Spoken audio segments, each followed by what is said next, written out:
Hello, everybody. Welcome to Drunk with Questions. I'm Gooch. And I'm Raj. Join us as we navigate the complexities of life. Here, alcohol may not be the answer, but it's sure as hell worth a shot. Hello, everyone, and welcome to Drunk with Questions, the talk show where ordinary people talk about extraordinary topics. With me today is the only guy I have a picture of sitting on the toilet. Raj, how you doing today?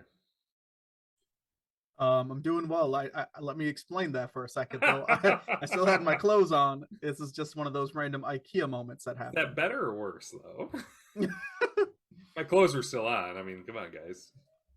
I mean, if I had tried, you know how those IKEA toilets have that little plastic on them? It would have been a messy situation if I tried anything there. No. Didn't Steve-O do that in Jackass? Didn't he go Oh in? God, I'm sure he did. Or one of That the guy. other guys? You know how old these guys are still making Jackass? I don't blame them. They're gonna It be like works. 70 years old doing this bullshit. They got money. Oh, okay. They do. Okay, yeah, sure. Look, you see Steve-O's hot-ass girlfriend, fiance, whatever she What does is? that have to do with? He's just broken though. Every bone in his body hurts. He still He's snorts got to go hot to sauce. he's got to go There's to higher one bone that climates. probably still works. Yeah, apparently, Maybe. according to his girlfriend, yeah, it does work. He's probably infertile though with all the nut shots. Oh, true. Yeah, Steve-O actually got he was I think a coke addict or something like that. I Hell was yeah. watching something where he actually got clean from that. He's sober now. It's a party Yeah, every day. somehow. I mean, he's sober. We'll see how it ends up in the next 5 to 10 years. But today, guys, we wanted to have a Halloween / spooky season themed kind of meet and greet where no real topic for us to talk about. We just wanted to get together and just have a conversation, talk about different things. We'll talk about video games, scary movies, Halloween, all kinds of stuff. So I hope you guys enjoy this episode. We're just want to have actual just random conversation. Yeah, and I guess we can preface this conversation with the fact that this is going to be our last episode of season 1. Now, we're going to take that time over the holidays here to record some backlog stuff, figure out where we want the podcast to go. Just kind of get all of our ducks in a row for season 2. But we're not going to leave you for, I think it's like 9 weeks without anything. So we decided that we will be doing a holiday special at some point between Thanksgiving and Christmas. And the plan is to pick back up with season 2 the second week of January. So it's going to be a bit of a break, but I hope you guys take the time to spend time with your families. We all have families we want to spend time with during that week, and we don't want to put all of our focus into doing this. And we wanted to take a break. It's been 15 episodes now. It's a lot of content. Season 1. Yeah, it's a lot of content and a lot of 30 hours of content. Yeah, and we appreciate every single person that's listened to it, and we appreciate every single person that's taken the time. We even had a gentleman reach out to us via email to help us with an inaccuracy we had last episode, and we appreciate that.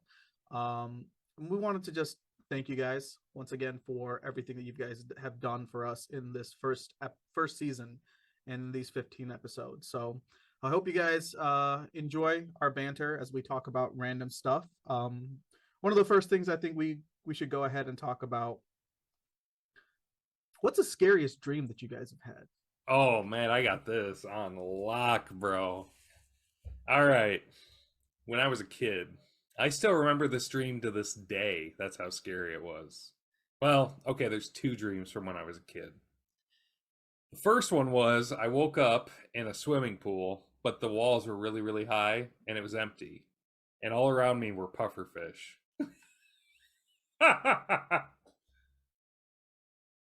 Not even joking. And I still remember this because when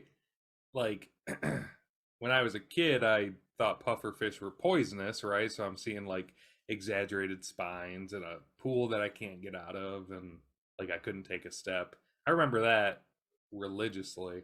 The other one was I was a kid and I had a dream. Now maybe this was right around Halloween but I believe I was trick or treating, and like I went up to a house, and the people in the house were velociraptors, and then they started trying to chase me. So, Ellen, Ellen. Alan.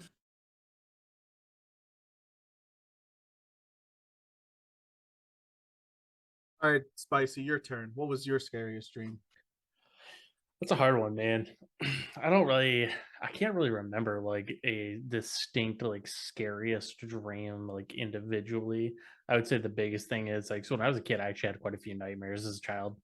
Um, the biggest theme for me, that always freaked me out the most, it was when something was going wrong and I was trying to say something, but I couldn't say anything. So like that was like the most terrifying like part of the nightmares. It's like Uh, it, locked in syndrome, right? Where you're thinking, but you can't say anything. Like, it's something like, yeah, like no matter what it was, like what I was facing or like the stuff going on around me, like trying to say something and then basically not being able to say anything. yeah, that sounds pretty terrible. Yeah. What about you, Tim? What is your biggest nightmare? I know it was one that was recurring again, like when I was a kid. Um, they're like they're pretty big backyard growing up, and there's like a woods line at the back of it, and then good chunk of woods behind, and like I had these dreams that I was just like outside playing, and then wolves came out of the woods and started like chasing me, and then started running away. Like you can't yell, you can't scream, nothing. And then like the Rock and the Lion King, Pride Yeah. Rock, right? Yep. Where you like go up to it and it's just an end. Like it was me like continuously running, like trying to get back to the house, but it was going up like this rock that just stopped as the wolves were chasing me, and then I pretty much would wake up after that. Oh, so you were just being hunted in your dreams nonstop. We're Yeah, gonna but get I a mean, chart or something to get these analyzed because I yeah, feel like there's some deep rooted issues we are but dealing like with. probably I don't know, maybe a few. I don't know how long ago it was, but I had dreams like at my house now that I was fighting bears that came into my fenced-in yard because I was angry that they came into my yard. So I went out and fist fought them. You're very hopeful in your dreams, aren't you, Tim? Man, I went from running away from wolves to fist fighting bears. I feel like there's some progression there. I've done like I've looked up dream analysis and stuff, man, and most people say dreams don't mean anything. It's just your mind firing blankly in a weird sense. Um, but I mean, I think your emotions have a lot to do with dreams, right? Like if you feel like you can't say anything, you probably are feeling trapped or stuck with something. Like maybe you got like a big project coming up where you have to talk, and although it's not you standing with like no pants on like the original joke dream that everyone talks about in the cartoons, it still has its connections, you know. Just So, like me with the puffer fish, like I couldn't go anywhere, I was stuck. So so what do you think it's different for dreams versus nightmares, though? Because dreams no, are generally you're trying to recollect things that have happened throughout the day, and your brain is trying to form memories. And do you think nightmares are any different? no. So here's one of the really weird things that I learned. Uh, so your brain can't make human faces. So any face that you see in a dream that you don't recognize, you've actually seen that face before. Whether it be like in passing, or maybe it was like a bank teller that you spoke to once, and like consciously you can't put a name to the face, but subconsciously you've seen that face before. Yeah, human brains cannot make human faces. It's freaking weird, man. But that goes along with that whole thing where we see faces in things that aren't faces, like rocks and like the burnt toast that has the This face. Virgin Mary. Yeah. Yeah. Yeah, that's the weird Gotta dichotomy of love the Toast human Mary. brain. Yeah. Toast Mary. There's a huge dichotomy with how our brain works. It seems to be like one way, one like we're really good at seeing faces in dark hallways, but for some reason we can't do it in our own dreams. I know one of the scariest dreams or nightmares that I used to have when I was younger is, it's apparently a well-known kind of nightmare where a lot of people also suffer from it. It's the peeking shadows. It's the one where you're laying down and you're looking at a doorway and a shadow keeps peeking over. You can't move, you can't do anything, and each time it peeks a little bit further and peeks further, and then it slowly just starts making its way to you. You can't shut your eyes, you can't get up, you can't yell. And I used to have this as a kid all the time because I lived in an old house. It was an old family house, and my grandma would love to tell me scary stories. And yeah, that was probably the scariest Thanks, thing. Grandma. That's only happened to me once, and that was probably like in middle school. It happened here in the United States, and I don't know if that was a night terror because Yeah, that's what I was gonna say. That sounds more like a night terror. Like you, you think you were dreaming, but I think you weren't actually dreaming. I think you were actually awake, paralyzed. Uh, my my fiance has those every once in a while. Not recently, but like in the past, she had a couple where she was like, "Did you know I was awake?" And I'm like, "No." And she's like, "Oh man." So they always talk about like their sleep demon. The that's the shadow that you're talking about. That's yeah, this I mean, shadow had no distinguishable yep. features in terms of arms or legs. All I remember is red eyes and a mouth. That's all I can remember from that demon. And to this day, I have no idea if what that was exactly and why I was going after, because it didn't seem to be teaching me a lesson or anything. Like in Tim's case, it's just don't go into the woods with wolves and don't fist fight bears because you will lose. It's basically lessons you're learning from your dreams. Here, it's there's no lessons here. So What I I didn't lose find against the Bears though. win against the bears. Yeah. Your brain is setting up for failure, my guy. I think what's weird though is that sometimes the fears that you have in your dreams aren't your actual fears. So like me, like I wouldn't say I'm terrified, but I'm a little freaked out by like heights, like way up there heights. And I'm a little jibbed out by like being in the woods in the dark. Like that's kind of creepy to me. Like Even though after that weird howl. oh fuck off, we'll talk about that in a second. But even though I hunt, I look for deer in the woods, stuff like that. Like, I'll still walk out in the dark, but it just kind of, I don't know, man. But I never have nightmares of that stuff. Like, I've never had a nightmare that I remember where I'm like running through the dark woods, or I'm stuck at the top of a tall building. But those are my actual fears. So that's kind of weird. I think nightmares are just your perception. I mean, and it always seems like a lot of nightmares are trapped, like you're trapped or you're being chased, right? And so we're perceiving those as nightmares when, I mean, fuck, dude, how many we might need to be careful with this one, but like how many good dreams have you had? You know what I mean? Like, I wonder with these nightmares and stuff, right? Because we as a species don't really encounter danger on a day-to-day basis, right? That Like ain't true. No, we don't really. Danger's different. If you look, dude, if you are either A, a hypochondriac, or B, whatever the verbiage would be for someone that's really freaked out by accidents or things that could happen. Yeah, anxious. There's got to be a term for people that are afraid that something bad, like the piano is going to fall from the top of the building accident. I'm sure there's a term for people like that. But if you really think about it, there's a lot of ways for us to be in danger every day. We just blindly ignore it. So when you I don't think so. This society's developed to the point where we can go about our day without like other than you could get killed in a car accident any day of the week. That can happen, sure. But dude, we have more than enough safety. A plane could crash on you. I mean, it's unlikely, but it's a possibility. It's always there, right? I mean, let's just say maybe it's not that we're completely safe. Let's just say that we are as safe as we've ever been as a species. I'd say that's kind of fair. Yeah, I mean, when a species surrounds itself with more of its own kind, yeah, it's safer. That's why a No, majority I mean, of like herbivores. we think about it as a let's just think about it, the United States versus a third world country. We have laws, we have systems in place to protect us, we have rules of the road, things that we do on a day-to-day basis that keep us safer compared to other countries, even if we're looking at that microcosm of it.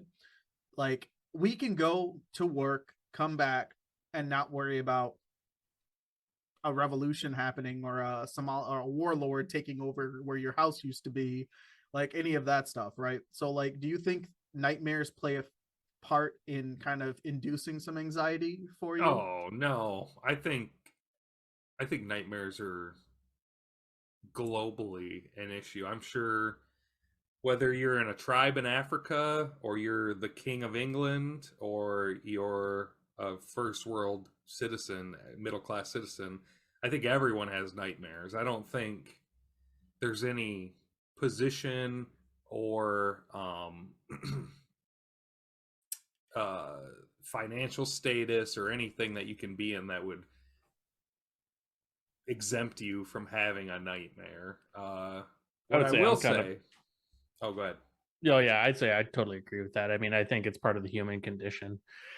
There are certain, I'd say, factors that level the playing field for humankind, and there are certain things that just no matter, like you said, no matter your position, your gender, your age, like your status, socioeconomic wealth.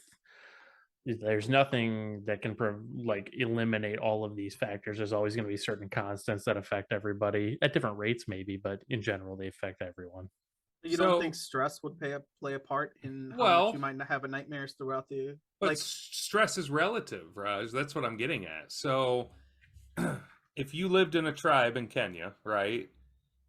Yeah, you're not afraid of getting in a car accident tomorrow, but you're afraid of a snake slithering into your hut Or a lion. or a lion tomorrow. I mean, the stress it translates over. That is just as anxious and stressful as us worrying about our debt for them. You know what I mean? They don't have any debt to worry about unless, I mean, maybe Well, within the tribe, but you know what I mean. But like, we have money debt that we owe people that we never see, and that will stress us out. But for them, that stress would be what I explained: a snake, a lion, not eating tomorrow. You know what I mean? Like, yeah, it's different hierarchical needs that cause the right. level of stress.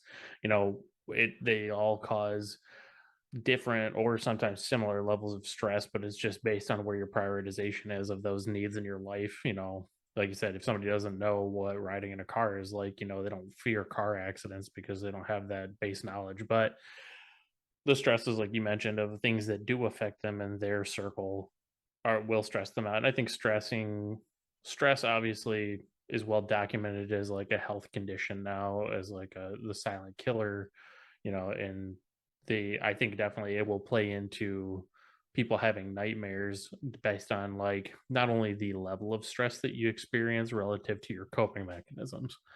You know, some people have really good coping mechanisms that are able to decompress and de-stress enough to where they can sleep peacefully, but there's some people that internalize it or don't have those coping skills that probably just their stress just seeps into every level of their being, and like their nightmares, like they can't escape it. So, speaking of stress and the human condition, um, what is your guys' biggest fear? What is something that will keep you up at night if something triggers inside of you? Democrats. Tim, you're And excluded here it from this is. conversation. Feel free to leave. I couldn't help myself. Tim is afraid of Democrats. His dreams Okay. are fist fighting Democratic bears in his backyards. Well, now that we've flipped that tinfoil hat, uh, I know for me personally, my biggest fear out of anything is not living up to my full potential. And I think that's common for a lot of people. Um, some people, you know, and that's not to say that one fear is bigger than another. Fears are different for everybody. Um, you know, some people, it's my biggest fear is not reaching this level of monetary wealth. Some people, my biggest fear is not having children. Obviously one of my goals is to eventually get married, have children of my own. But the biggest thing is like with the like school was always pretty easy for me. Learning, like that's just one of my skills. So and with the talks you have with your parents and the people that are like mentors in your life and they try to invest into you, my biggest fear probably is not calling in a good return on that investment. Okay, so it's basically not living up to your full potential and feeling like you wasted a part of what you were trying to do. Yeah, I mean, I've had some regrets in life of like things that I've done or haven't done. But then like obviously I'm still young. I'm not even 30 yet. Like I'm 29. So there's plenty of life ahead of me, but I don't want to get to the end of that life and feel like I squandered the opportunities that I was given. Okay, I understand. That's a lot of people go through those type of fears where they're feeling like they might not be meeting their own internal expectations and also like familial or societal expectations for themselves. So Yeah, I think the biggest fear is living with regret of in general of like my life is not what it should have been and now I can't do anything to fix it. okay, what about you, Gooch? Oh man, that's a tough question. Because like, I agree with what Spicer's saying,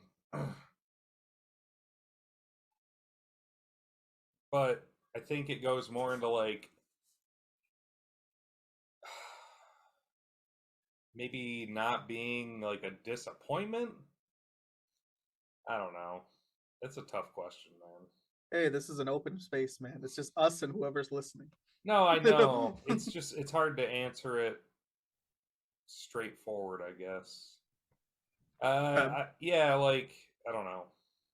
I Just think don't I want to get be what a you're kind of saying. yeah, like you don't want to be a disappointment or you don't want to be disappointed maybe. I mean, we all have people in our lives that we look up to or maybe we feel like they look up to us and maybe that's where that fear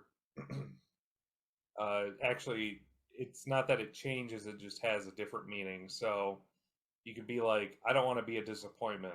So when you're growing up, you don't want to disappoint your parents. You want to do well.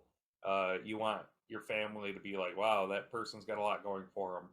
And then as you get older, maybe people start looking up to you, and you're like, well, I don't want to disappoint the people that look up to me now. You know? No, Well, and I I can think understand that. yeah, I think I get it. It like playing into kind of what I was saying. I think it's like you don't want to that return on the investment, that investment that they've made, because relationships are just an investment in other people's lives. You can make a positive transaction or you can make a negative withdrawal. And that's the way I heard it explained years ago.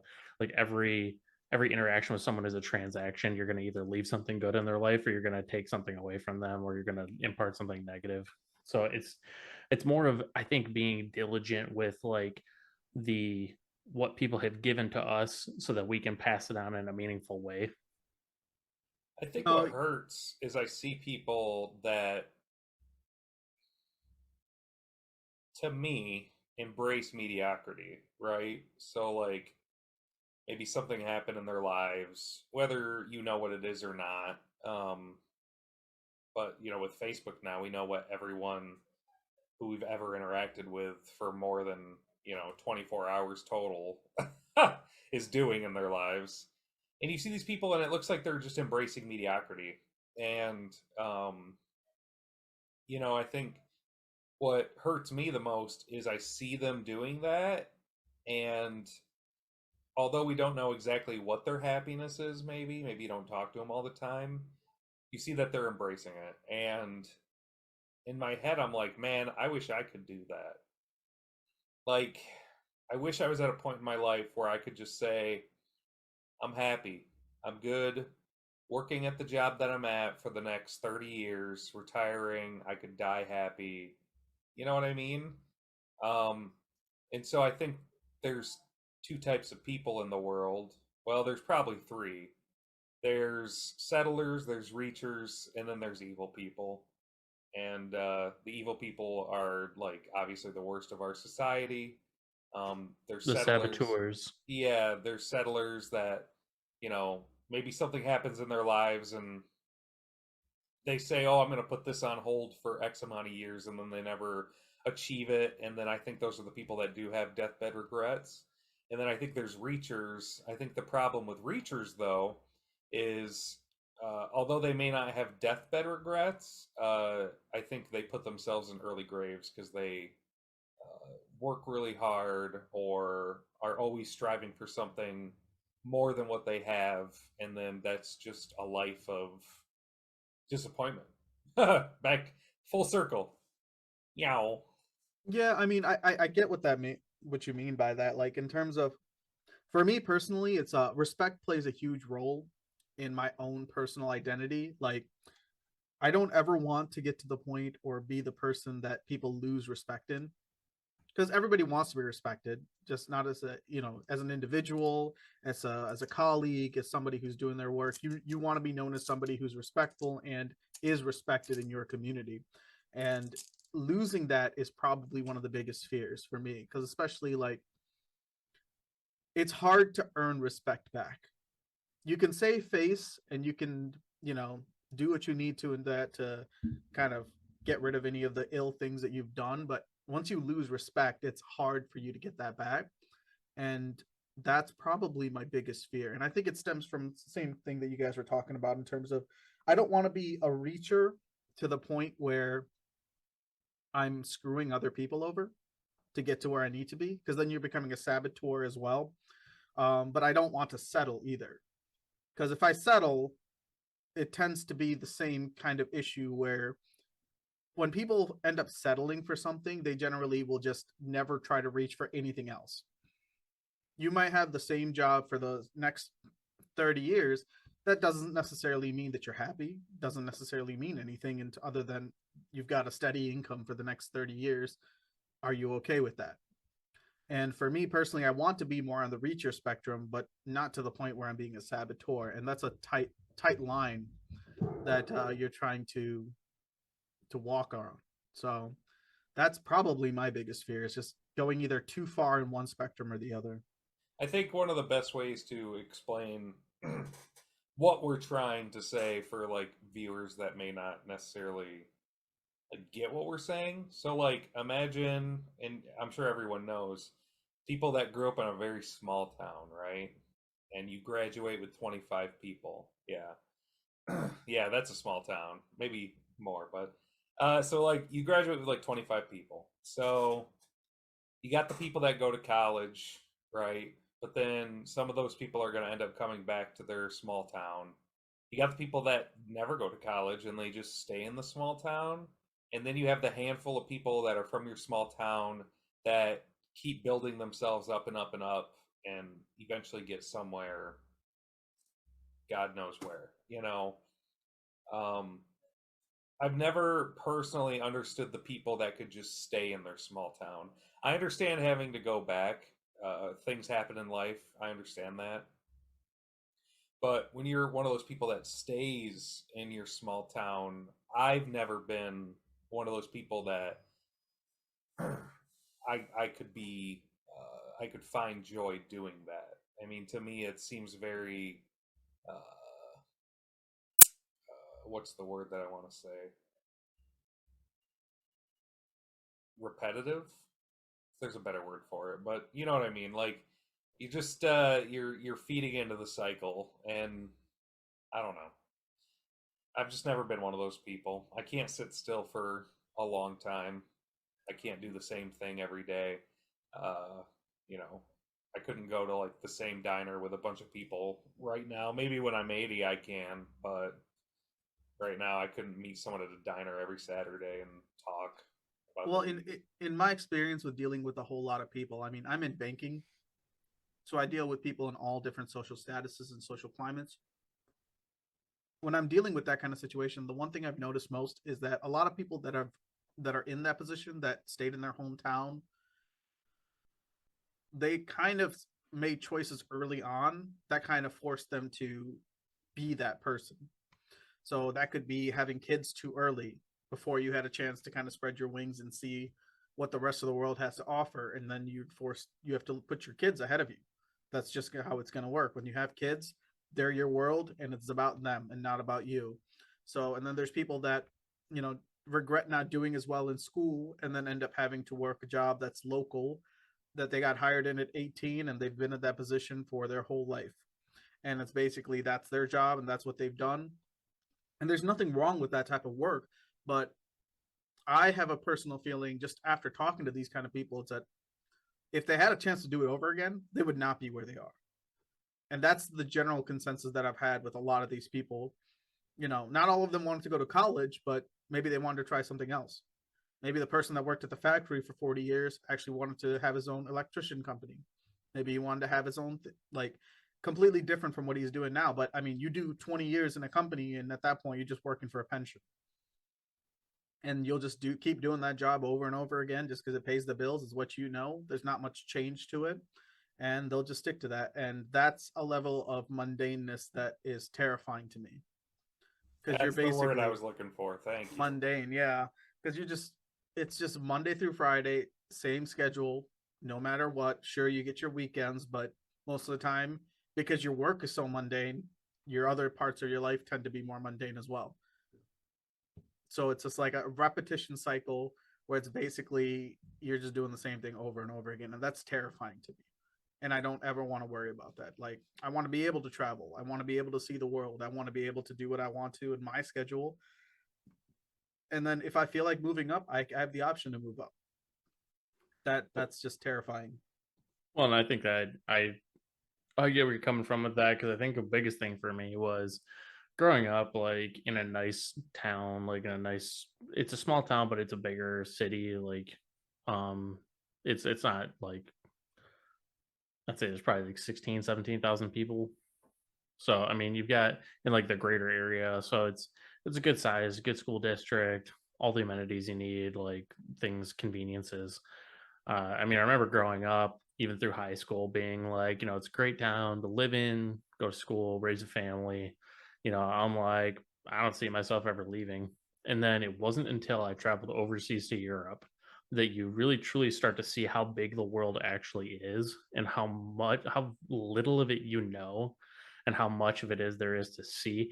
Like, I had gone on vacations with my family growing up to different states in the United States, and so you get kind of an idea of there's a bigger world out there, but it's not really until you kind of like either see a majority of the United States or you start going to foreign countries and you really start grasping how big the world really is. And so I think that was a big thing for me, to where I still live in the town I grew up in. Like, I'm fine with it right now. But it is not a desire to stay here forever. Like, I have ideas of moving on to other areas or experiencing something in life in a different place. So, and I think that's a big part of it, was just seeing what there was to offer. Because the thing is, if you don't know what's on the outside, you can never want what you don't have or what you don't know about.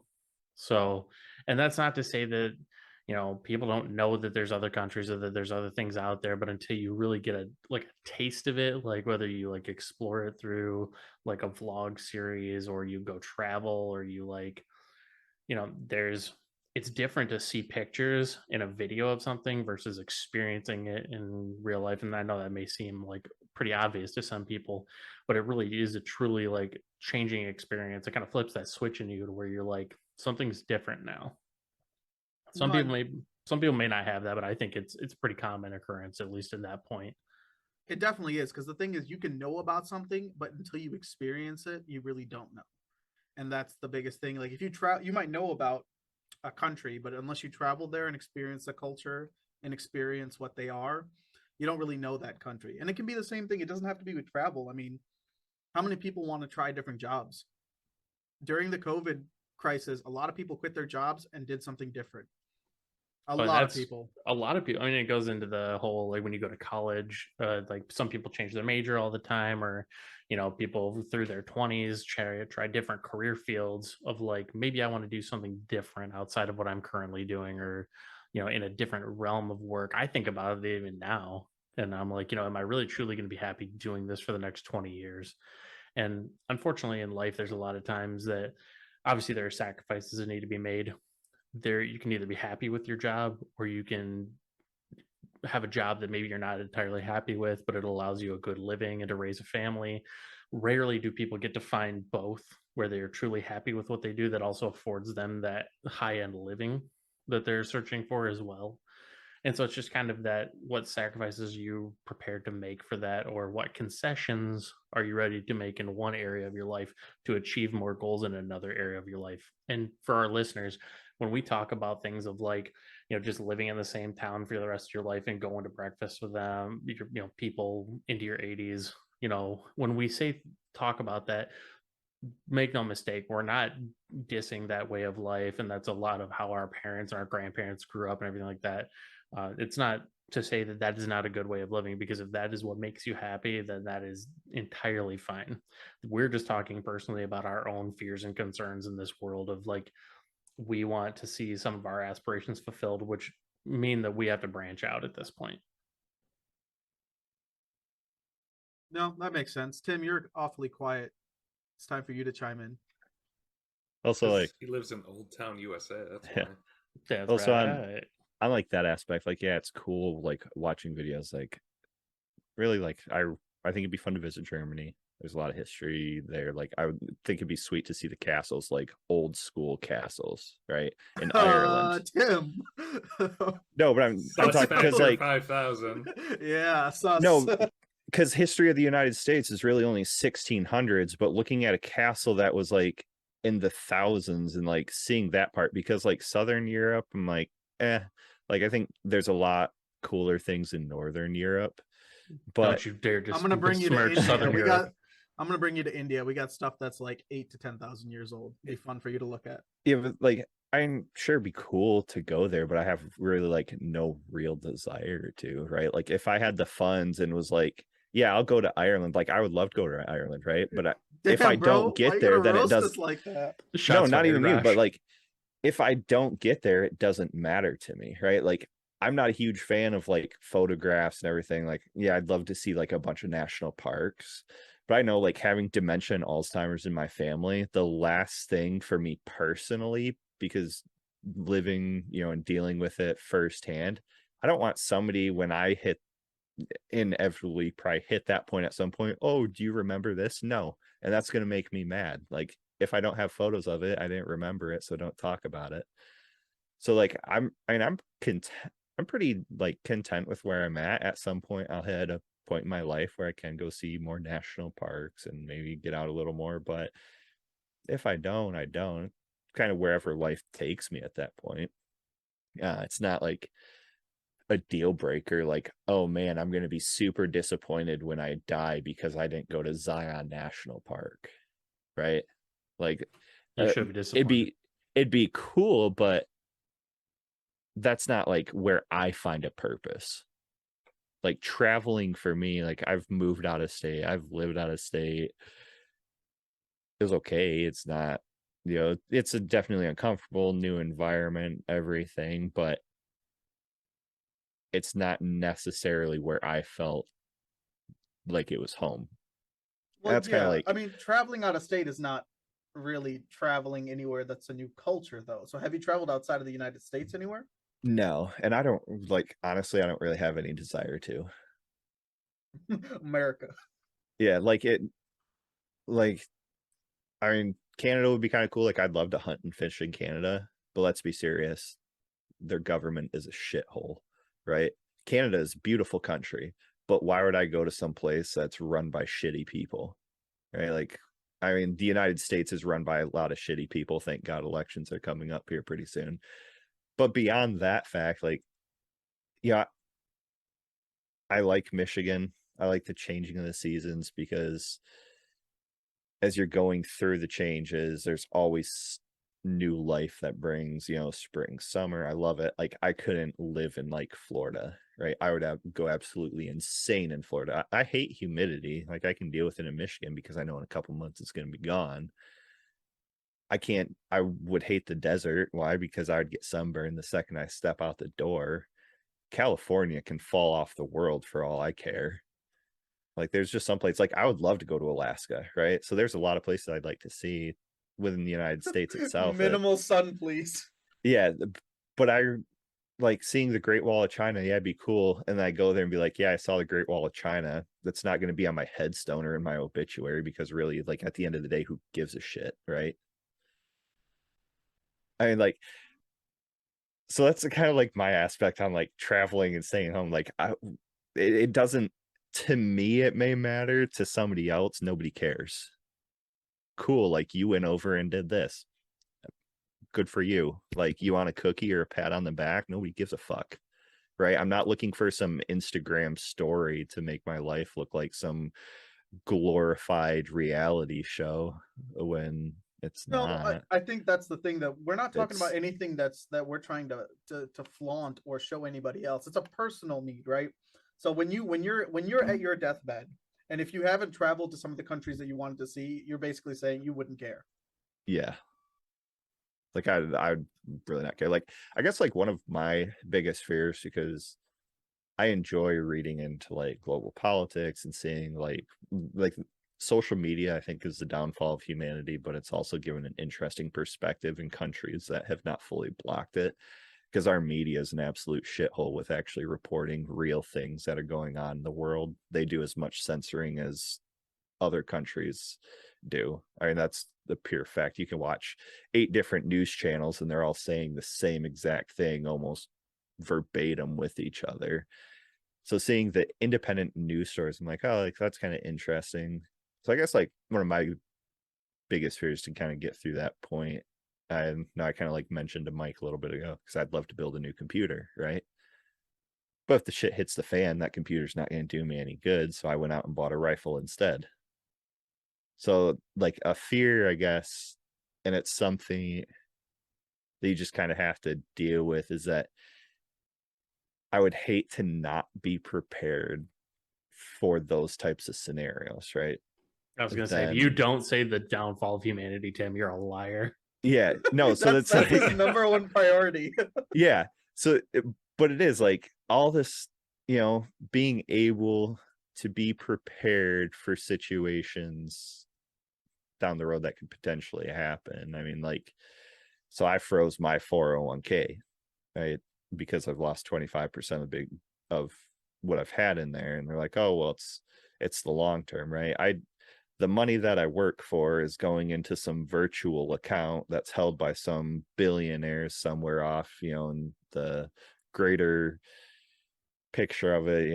Somebody else is moving my money around trying to make my 401k pretty. But if the stock market crashed again, like in 2008, and then you lose everything, if your account drops down to zero, you can't gain from zero unless you're investing back into it, right? So I'd rather have something physical in my hand, actual physical gold, physical silver, ammunition, firearms, like real things that can be bartered and traded and sold off.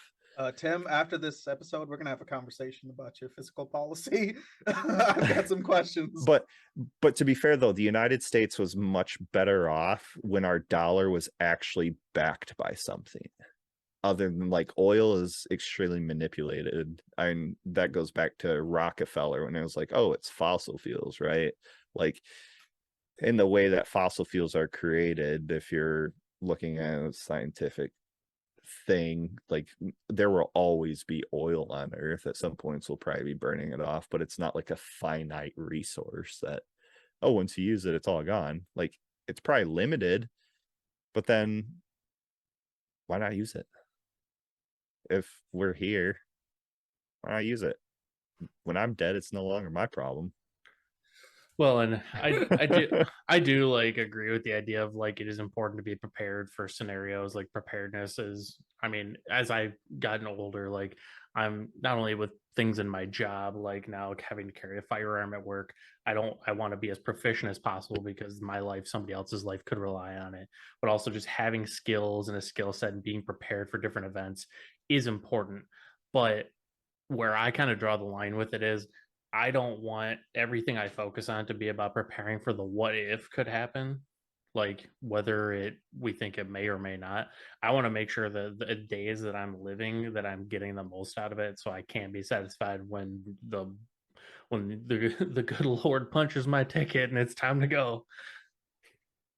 Yeah, I mean, that's the biggest thing, right? You can be prepared all you want, but you don't want that preparation to overshadow anything else you want to do for the time being. And like in this instance, like you said, you wanted to build a computer, but for you, you felt better buying the rifle versus building that computer. So, I mean, did you really need that rifle, or did you already have enough beforehand and you just felt like purchasing another? Or And is see there that such a thing for you? there's no such thing as like I can never have enough guns, right? That's not gonna be anything that's like I'll hit my limit on it. Like, yeah, I'm running out of space in my safe, so then I'll just buy another safe, kind of thing. So it's not like because I made a deal like when I first started purchasing firearms at 18, like I always buy myself a gun every year for my birthday. And it's just and it's usually like that gun that I don't have any like practical reason for. I just do it because it's cool. Like I think it's cool. And but like this gun that I bought is specifically for a hunting rifle because in the location that I live in, the rifles I have I couldn't use. So this is a smooth cartridge rifle where like the cartridge case doesn't neck down to a smaller bullet. So I justify that so that because why use a shotgun when I can use a rifle? Like, yeah, I have a shotgun, but I can use that for other purposes. So that's one of those things. And I mean, like my computer works, right? Like I don't have to replace it. I could still buy parts here and there. And it's like the rifle came on sale that day, and I was like, oh, I'm just gonna buy it. But I know like understanding the fact that trying to prepare for something that you can't prepare for is a snowball effect that just gets to nowhere. But really, like, I mean, we're talking about like being like the world is kind of safe for us right now and like the lineage of humanity, but really you're more likely to get into a car crash within I think it's like 10 miles of your home. So like there at some point, like my ticket's already been half punched a couple times. I came back from so at some point down the line, like I enjoy life. I'm happy with where I'm at. And for those unforeseeable stances that like shit happens, right? And it can happen at any time. Like, yeah, I could plan out my life until I'm, 75 or 100, and I'm going to do all these before I hit this year. If you get into a car crash and die tomorrow, right? Your plans didn't matter to you or anybody at that point. So that's kind of where, like, I don't know, I enjoy now with the job that I'm in, that's completely different from what I got my degree in, whatever I wanted to be at that point in time, career wise. I enjoy it. It's then like a 9 to 5, but it's kind of like that Monday through Friday. I don't work weekends. I don't work holidays. I can see my family more frequently, and that I enjoy much more than just kind of grinding away. Like, yeah, it's the rat race. We have to have a job, we have to have money so we can do all the other shit in life. So you have to have almost that mundane, but it's what you do outside that mundane for the individual that makes everything else worth it. I shouldn't have to dread going to work though, man. And that's what where I hate. Yeah, so like my job, I don't dread going in there. Like I thoroughly enjoy what I do, and I took a substantial pay cut from what I was doing before. I'm getting paid less, but I enjoy what I do. That's through some of like the mentorship programs I did when I was younger. One, we went and sat in a courtroom and watched a trial for a little bit, and afterwards the judge talked to us about kind of like how he got to his position, right? And he's like, I'll tell you what I make because it's public information. And so through there, he told us what he made, and we're like, oh, that's not a whole lot. He's like, yeah, it doesn't sound like that's not a whole lot. He's like, but it supports me, my wife, my children. He goes, but I love what I do. And a judge would he was a family court judge, so he's dealing with all the really shitty family stuff. But he loved what he do. He thought that he was making a change and an impact. And he goes, if you find something and love what you do, it never feels like you have to go to work. Right? He still shows up to work every day because he loves it. He's making some type of impact and finding your reason, to, oh, I gotta go to work. Like, yeah, like work sucks. I think everybody would enjoy not having to work and just going on, but it's not the reality of it. So it's just, even if it's something that you thought you'd never do, if you enjoy it, why not take the chance? And speaking of the fear that, I mean, we talked about the stock market and the value of the dollar and such, in terms of a lot of people have fear that the market's going to crash and everything that they have is going to be worth nothing, and they're going to walk away with nothing. And that's part of the reason people are investing in gold and silver and precious metals. I wanted to share a graph with you. This is something that I show to a lot of clients and some of my other friends as well when they talk about.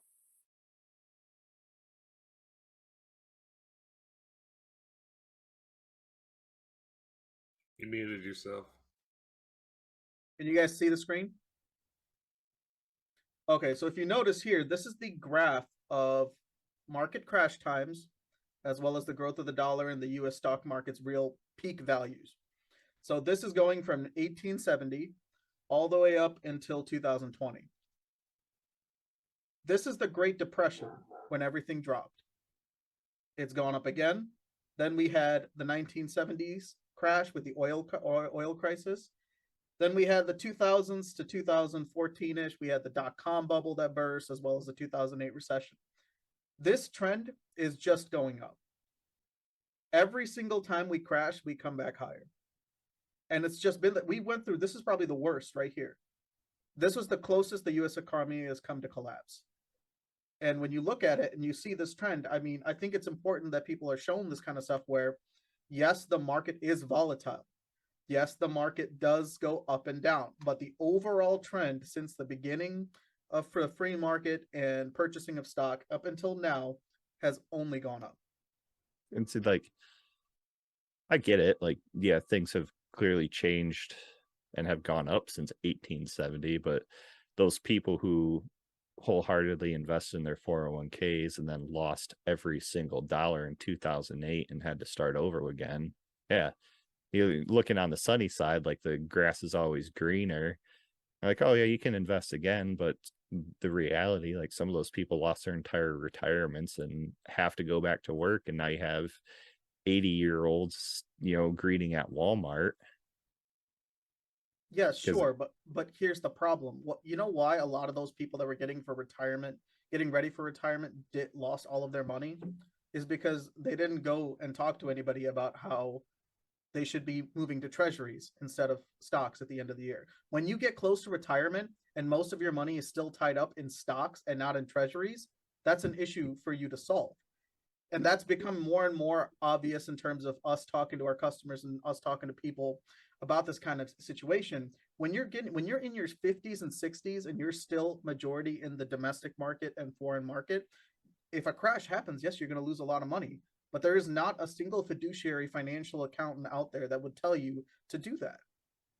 And a lot of these people, yes, you can blame pension funds were robbed because a lot of people were in the housing markets. That happened. Yes, I'm not saying that it didn't, but a lot of it also had to do with the fact that people weren't ready for anything like this. Everyone saw the real estate market go up. Nobody predicted that it would fall down, and nobody took any fallback. And a lot of people that lost money up here were also a lot of billionaires and millionaires, not just poor people.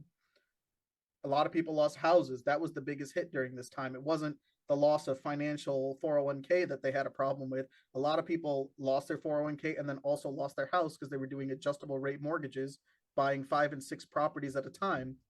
And that's going to cause a problem. So you have to look at the trend. Yes, overall, if we're probably going to have another 2 to 3 recessions before we get ready for retirement. That's just the trend. It's just going to be the way it is. The market runs on a cycle, but you have to work with the long term, because guess what? We don't have pensions. This is it. It's this, or we put your money in a savings account and hope to get 2% interest rate while inflation beats you down at 4 to 5 on average. That's why I bought physical gold and silver. Physical gold and silver also fluctuates. It does. Yes, that market also fluctuates. It also goes up and down based on how much is out there. So it's not guaranteed, just like it is. And then good luck taking your gold and buying something with it. You still have to convert it into US dollars and then buy something with it. Yeah, that's, I don't know, I'd still rather have something physical than something virtual. Absolutely. Right? Like, I know the money in my savings account, my bank account, since the Feds kind of fucked us over on that one again. Yeah, I'd rather hold something and be like, I can still sell this to someone, rather than, oh, I invested X amount of money in the stock market. Cool, I have a net value or a gross value, whatever, of that amount. Then what? Then it's just like, I can't draw from that if I needed like a home repair. I can't pull money out of my 401k and fix my house. I can sell gold and silver or other physical things to do those types of, big expenditures. No, you can. 401ks have that ability. It's called a 401k loan. Yeah, 401ks have that ability. Taxed on it. Nope. 401k loans you pay no tax on. 401k loans are a draft from the person that holds your 401k. You pay the 401k back in terms of payments into the same 401k you pulled off from. There is barely any interest. I think it's like 2 to 3 interest, and even that interest is most of the time given back into your 401k as additional deposits because these companies want you to invest more.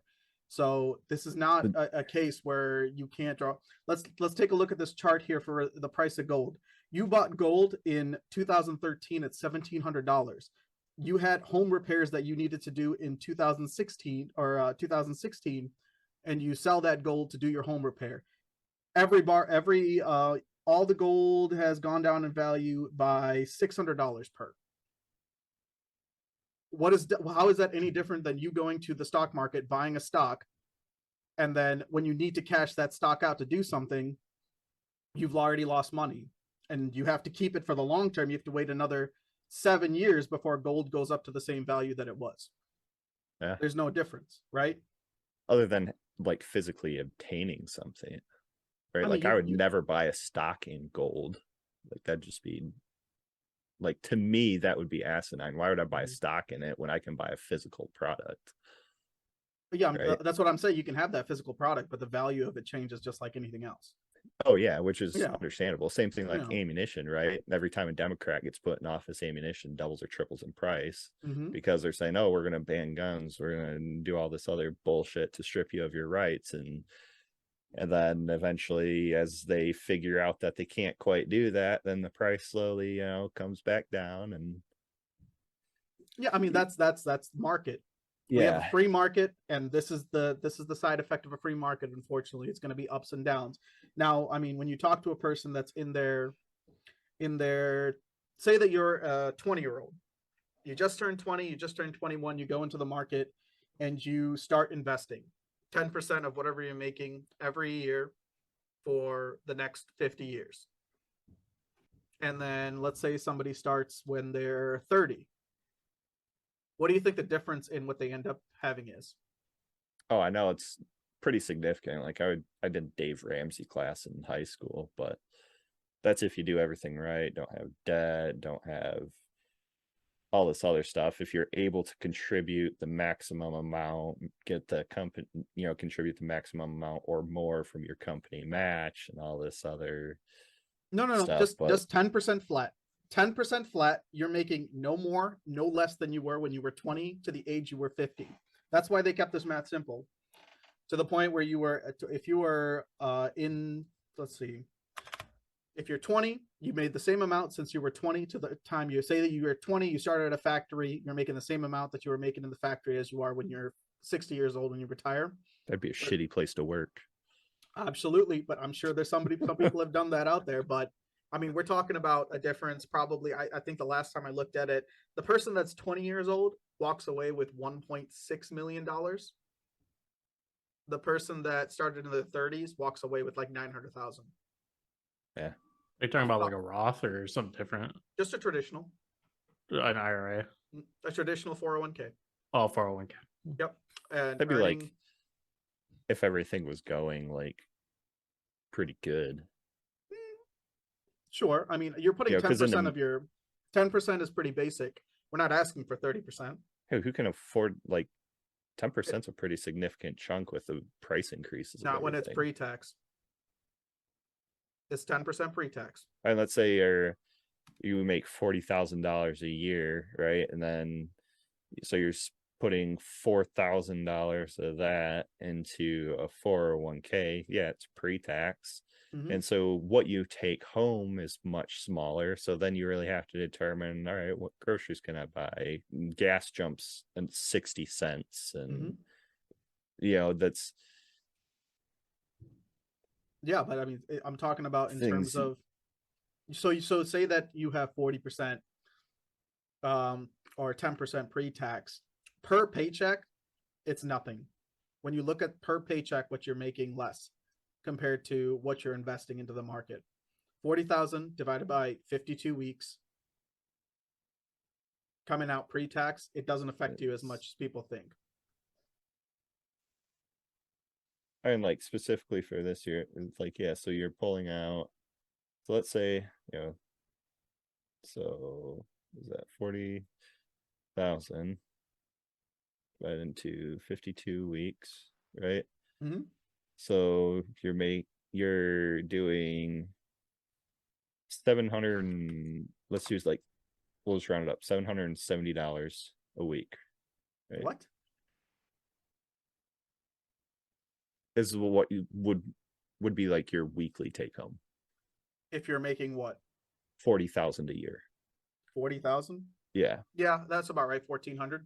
and then so times that 10, right?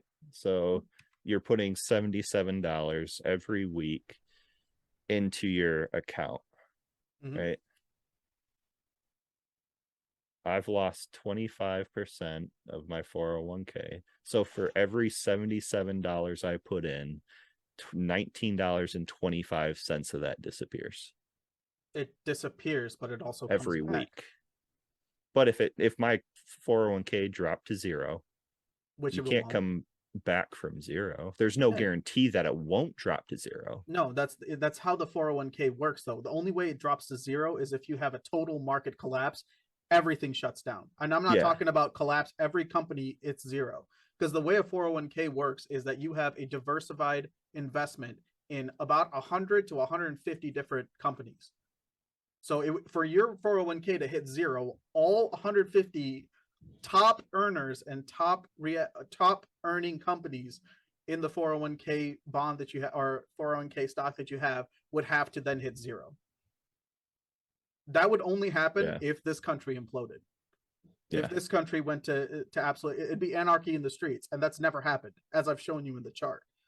So for you to say that you could lose it all if it hits zero, but I mean, at that point, we have bigger problems to worry about. The country as we know it doesn't exist anymore. Welcome to The Walking Dead. Exactly. So, I mean, if people out there are investing and people out there are worried about their 401k, as somebody that's in the finance department, I would tell you wholeheartedly, you're fine. We're all invested. We all have money in it. And we're all going to take hits now and then. Everyone is down 25%. It's not just you.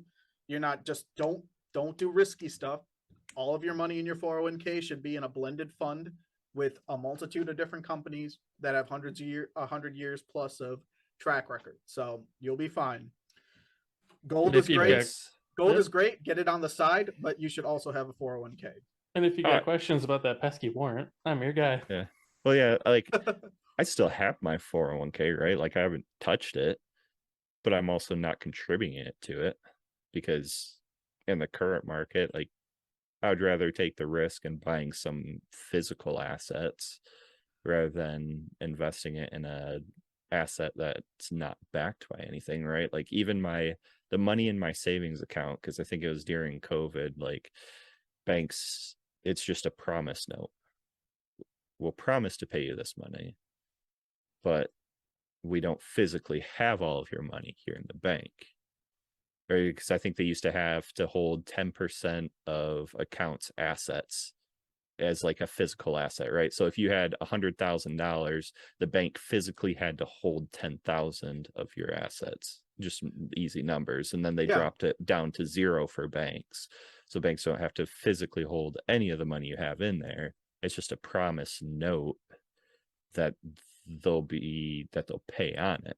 No, it's not that banks have to have 0% of it. Banks have to give that money to the Federal Reserve. The bank itself doesn't have it, but it has an account with the Federal Reserve for the amount. Like the FDIC, that's the insurance. That's not the actual. That covers you for 250,000 per person, but the bank still has to hold a certain amount of money for the individuals in case of a bank run, where people are going to the bank and grabbing cash.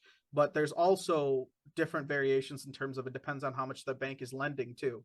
If the bank is heavy into lending, then it has to have more cash available to cover losses, and it's a percentage of whatever they're lending out. And that's all true. I'm not saying anything. And I think that it just falls into like, clearly everybody knows I distrust the government, right? I think they're mishandling everything, but I also mistrust banks because banks are backed and partially funded by governments, right?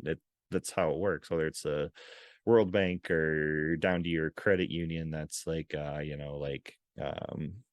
do you call it, like their customers, whatever you call it, a customer to a credit union is, right? They're like, oh well, credit unions are owned by like the people that participate in the credit union, but they're still federally backed for it. So I'm like, hey, that's kind of bullshit. That's just like saying, oh yeah, Facebook is an independent company that can make their own regulations on free speech, when in reality they're receiving funds from the federal government. So like, it's all going to be backed by the federal government, because there's always got to be a bigger person. People don't trust banks unless there's FDIC insurance. People don't trust products unless there's NCUA. That's the consensus. Yeah. So people want that FDIC on every desk and every teller window, because it gives them trust that they are secured up to $250,000 per person on the account. So yes, and there's also stipulations. When you put that $250,000 there, if you have $250,000 and the bank collapses, sure, they have 99 years to give you that $250,000. They'll give it to you in payments for 99 years. So there are things that are risky about everything that you do in the financial market. Guess what? There's risk in not participating as well. You want to buy a house? Good luck. I hit everything we do is a risk assessment. I mean, it's all risk assessment. All of life is a risk assessment. That's like, for me, that's why I was like, oh yeah, like I'll buy things that I can sell, right? Because one big issue that I have is the credit card companies tracking firearm purchases and logging them in a separate manner than any other transaction, right? I think that's a gross violation, especially since they are receiving federal funding. You claim to be a private company, so you can determine who you do business with and what type of business you allow to come through your company, but you're receiving federal money. No, that's not okay. That's why, I would rather pay cash for stuff, right? I don't use cryptocurrency. I have like none of these digital like Cash App or Venmo, just because I'm like, I know the IRS is probably going to listen to this one, but cash is king. Cash talks, right?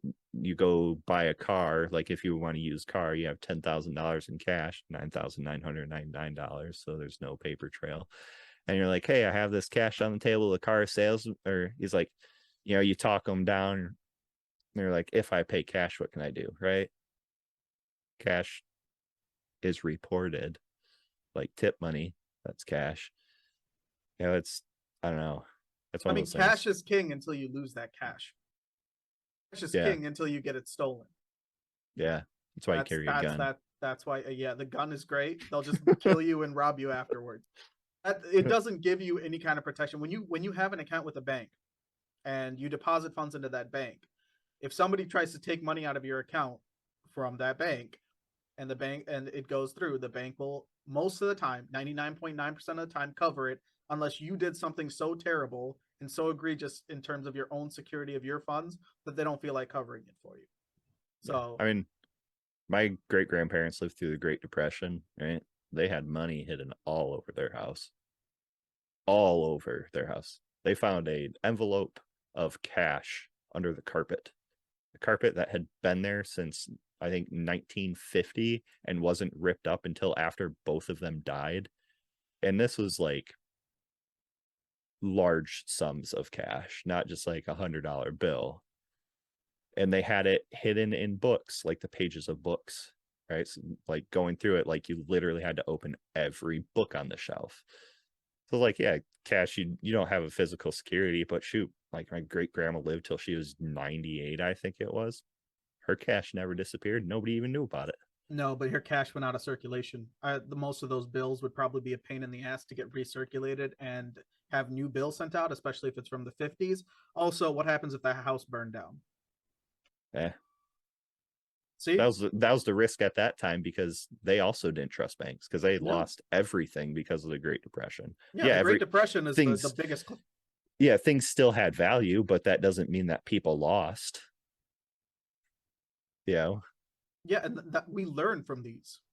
The economy learns from these things happening. Do you know why it's so hard to get a house now?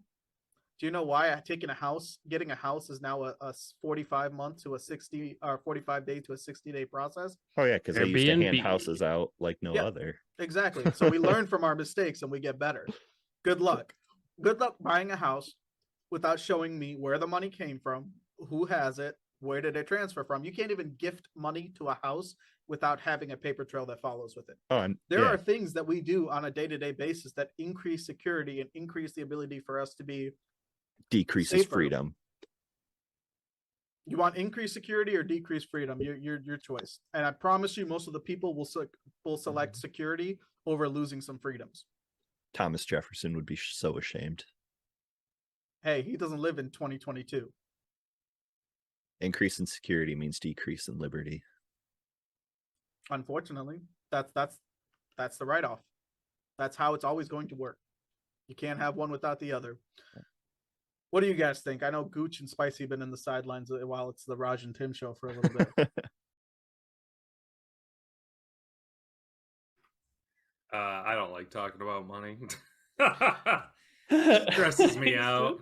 Yeah, that's the thing. Money is a big stressor. I know a lot of people that are listening to this show also. I can feel my skin getting clammy when you guys were talking.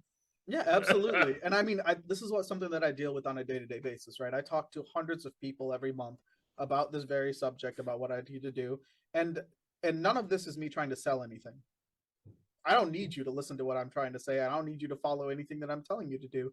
I'm just telling you from my 8+ years of banking experience and experience in the financial sector that there are things that Tim said that are valid, and there are things that you have to make decisions for yourself in terms of financial security versus freedoms and things that you want to do. So make the choice for yourself.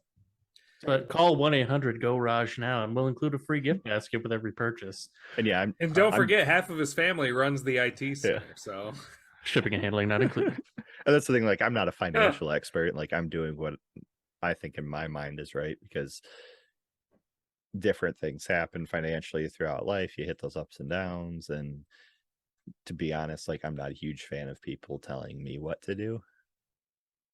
So like that's probably a big reason why I don't have a financial advisor, because he'd be like, you need to stop doing this and you need to do this. And I'll be like, I can do what I want to do. You could suck a fart right out of my asshole, bud.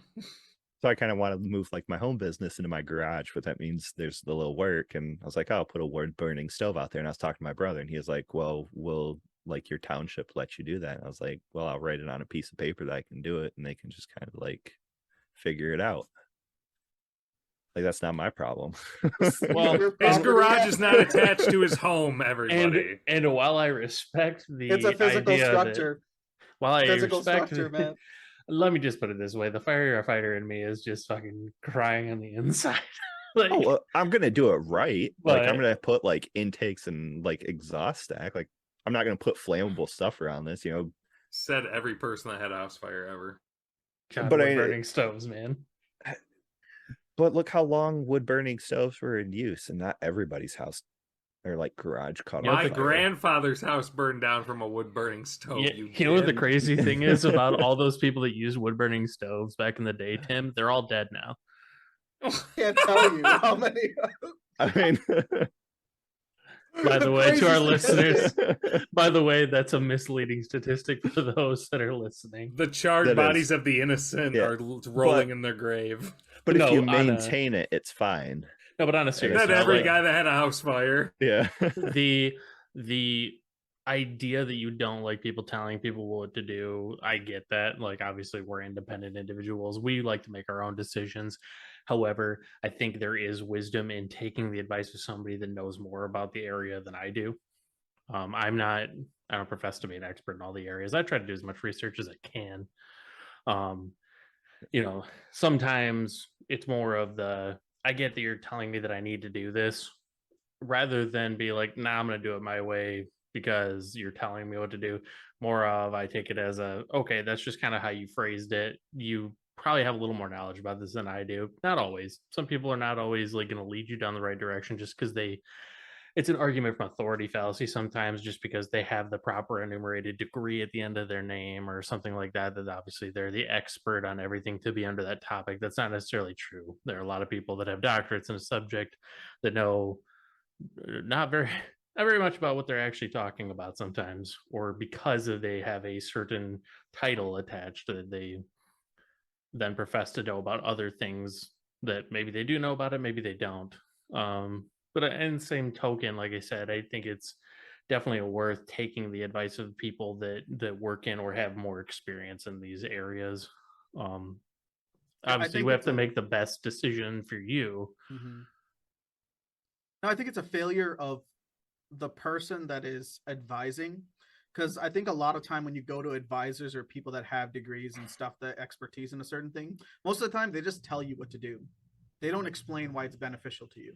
Yeah, and they really need to break it down for the individual, because that's not only going to help them buy into it, but also it kind of enriches that individual as well, because now you have some of that same knowledge that maybe you didn't have before that can then impart that into take it with you to maybe you can make a slightly better decision in the future on some of this without having to consult someone, or perhaps it's just another piece of knowledge that you didn't have before that can aid you sometime down the road, or even somebody that you know.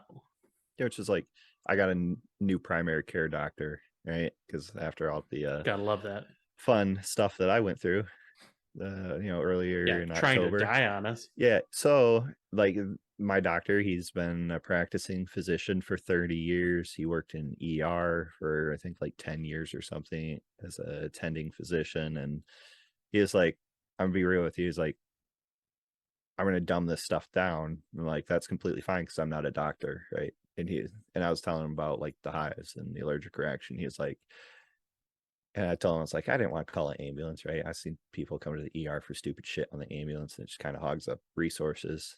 And he was like, to be real, he's like, you were on the top of that roller coaster about to come down. And he's like, and it wasn't going to be pretty. He's like, you probably should have called an ambulance for that. Looked at your freaking chart, and he's like, oh, this dude is dead. Okay. Yeah, working in a hospital myself, for those that are on the opposite side of him, if you need to call an ambulance, please call the ambulance. Don't call it for like a splinter, but if you're having some serious issues, when you're the person that is like fading consciously, like if you're fading in and out of consciousness, probably not the best idea to drive yourself to the ER 30 minutes. Start feeling death's cold embrace. You see a grim reaper with his hood in his sight. It's time for you to call the ambulance, okay?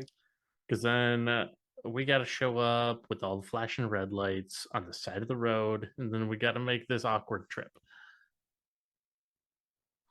No, absolutely. Yeah. And that's the thing. You have, as an expert, it's your job to advise people and also teach them.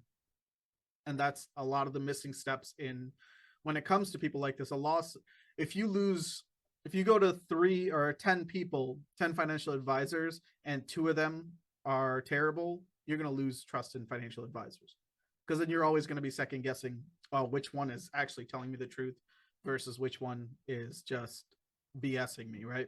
Well, it's the old adage of it takes so much to undo one negative impression rather than to build a good impression. I just want to know why the 10th doctor didn't recommend the toothpaste. He was paid by Gingivitis. The Gingivitis, the sugar company. But yeah, I mean, like I'd say like with the conversation you guys were having about finances, like there's points on both sides. Like Raj obviously brings a level of experience to this, so dealing with this day in, day out, making this a career path for him. You know, there are everything's a risk assessment, whether it's 401ks diversifying and a variety of stocks, IRAs, Roth IRAs. Tim is not wrong in the sense that physical gold investment or like physical assets are not also a bad investment. Like everything has its risks and benefits. um I would say that it's probably not good to put full stock into one thing.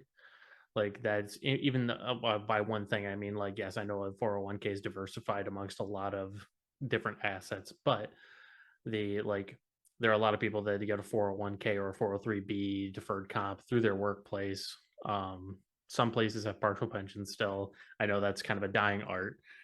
And then a lot of people, like a goal of mine personally is not only to, I probably actually should up my 401k contributions. I don't think I've upped it to 10%. I think it's at the minimum 6 right now.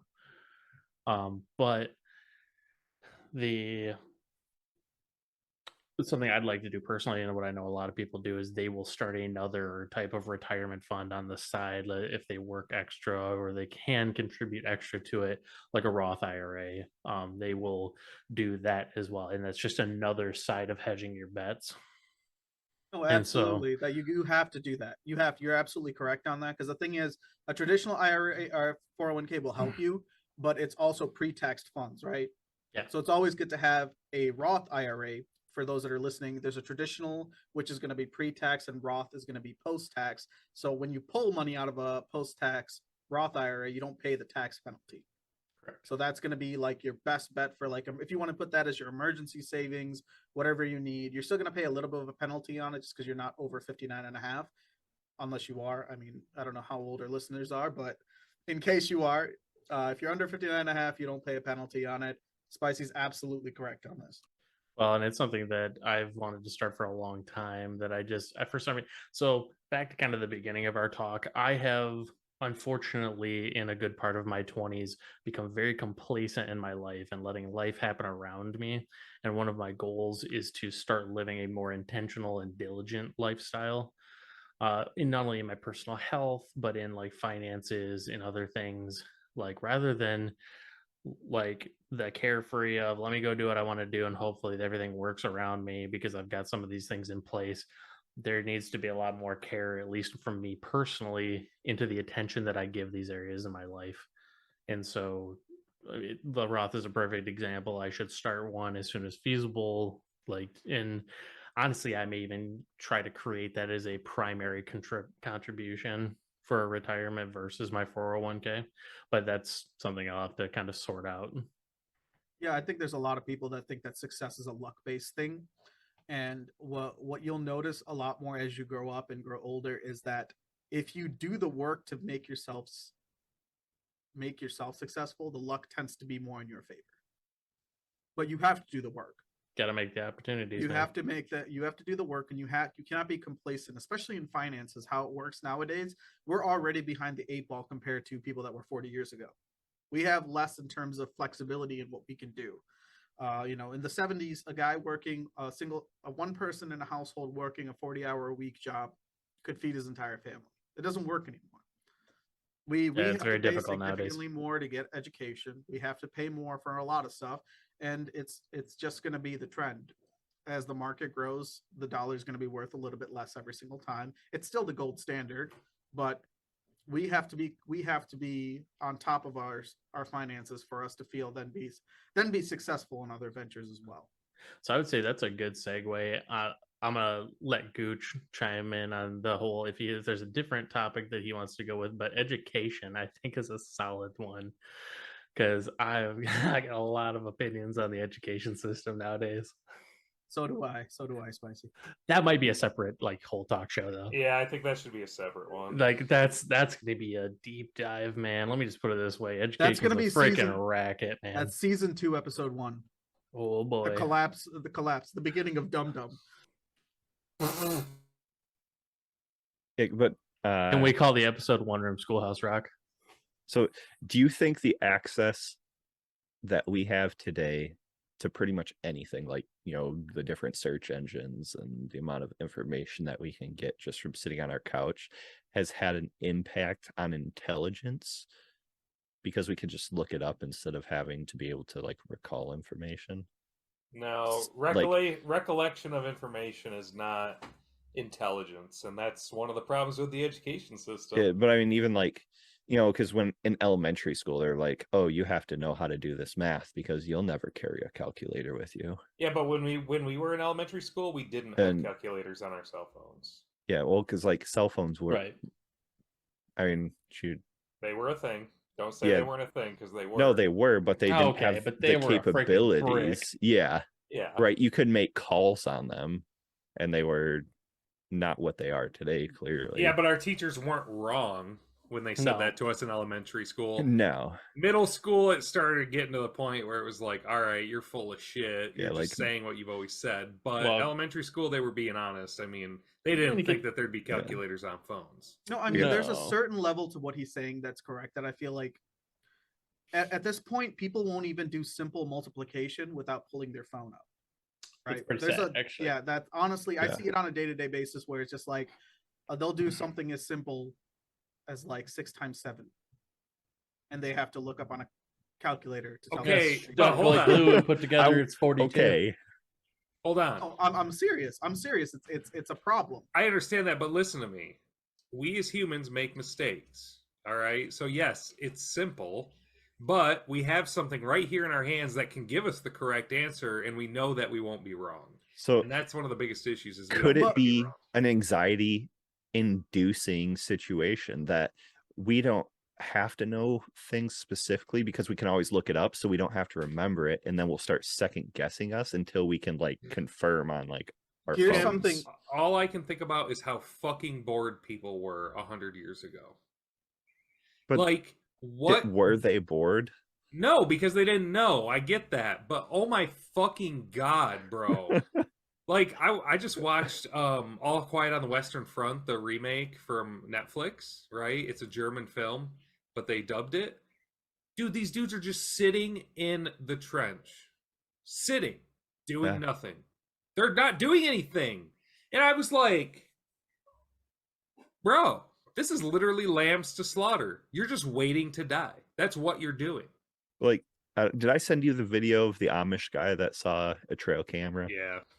Right? Like, the Amish, like, yeah, they know things exist. So they don't have access to it, but they're always doing something, right? They're always busy. They have something to work on, whether it's the farm, community, home things. Like I guess it's just depending on how you make yourself busy and occupy your time. See, I think there's a fundamental difference in being able to pull up an answer on a calculator versus understanding the mechanics of how to get there. There's a fundamental way that your brain works on being able to solve a complex equation versus just having a computer do it.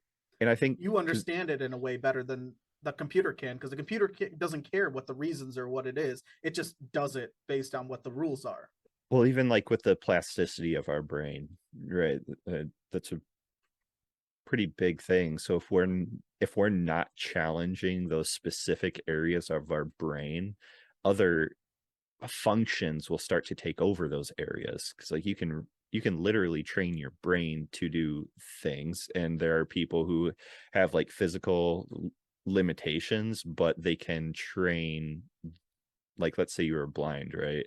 So your occipital lobe is not necessarily as like it's plastic, or doesn't have the plasticity of like your prefrontal cortex or different lobes within. Like if you're deaf, you can have and use that portion of your brain to increase a function somewhere else. So not challenging ourselves in these areas, I think, is causing some type of mental decline as far as general intelligence or knowledge. Okay, but how would I learn how successful guerrilla warfare tactics are implemented if I'm not watching my YouTube videos, Tim? Because I'm getting ready for the Civil War. See, he's preparing. Well, see, I'm doing research, man. I ain't just watching fucking you know, Logan Paul talk on his podcast about with hot porn chicks. So if you didn't have that information that you could Google, know. you would go to the library, right? Because like the art of war has been in libraries for quite a substantial time. So you'd actually have to go there, but, learn the Dewey Decimal System. Tim, you don't even want to go grab the see book. the Great Wall of China. Yeah, it's not. Here's the important. problem. We could have had a Great Wall of America. With literature, when they're trying to explain these battles, right? Like, they have to paint a 20-page picture of like literally just what the battlefield looked like before they can even explain the tactics that were utilized. And you're reading one person's interpretation of assumably multiple different narratives, right?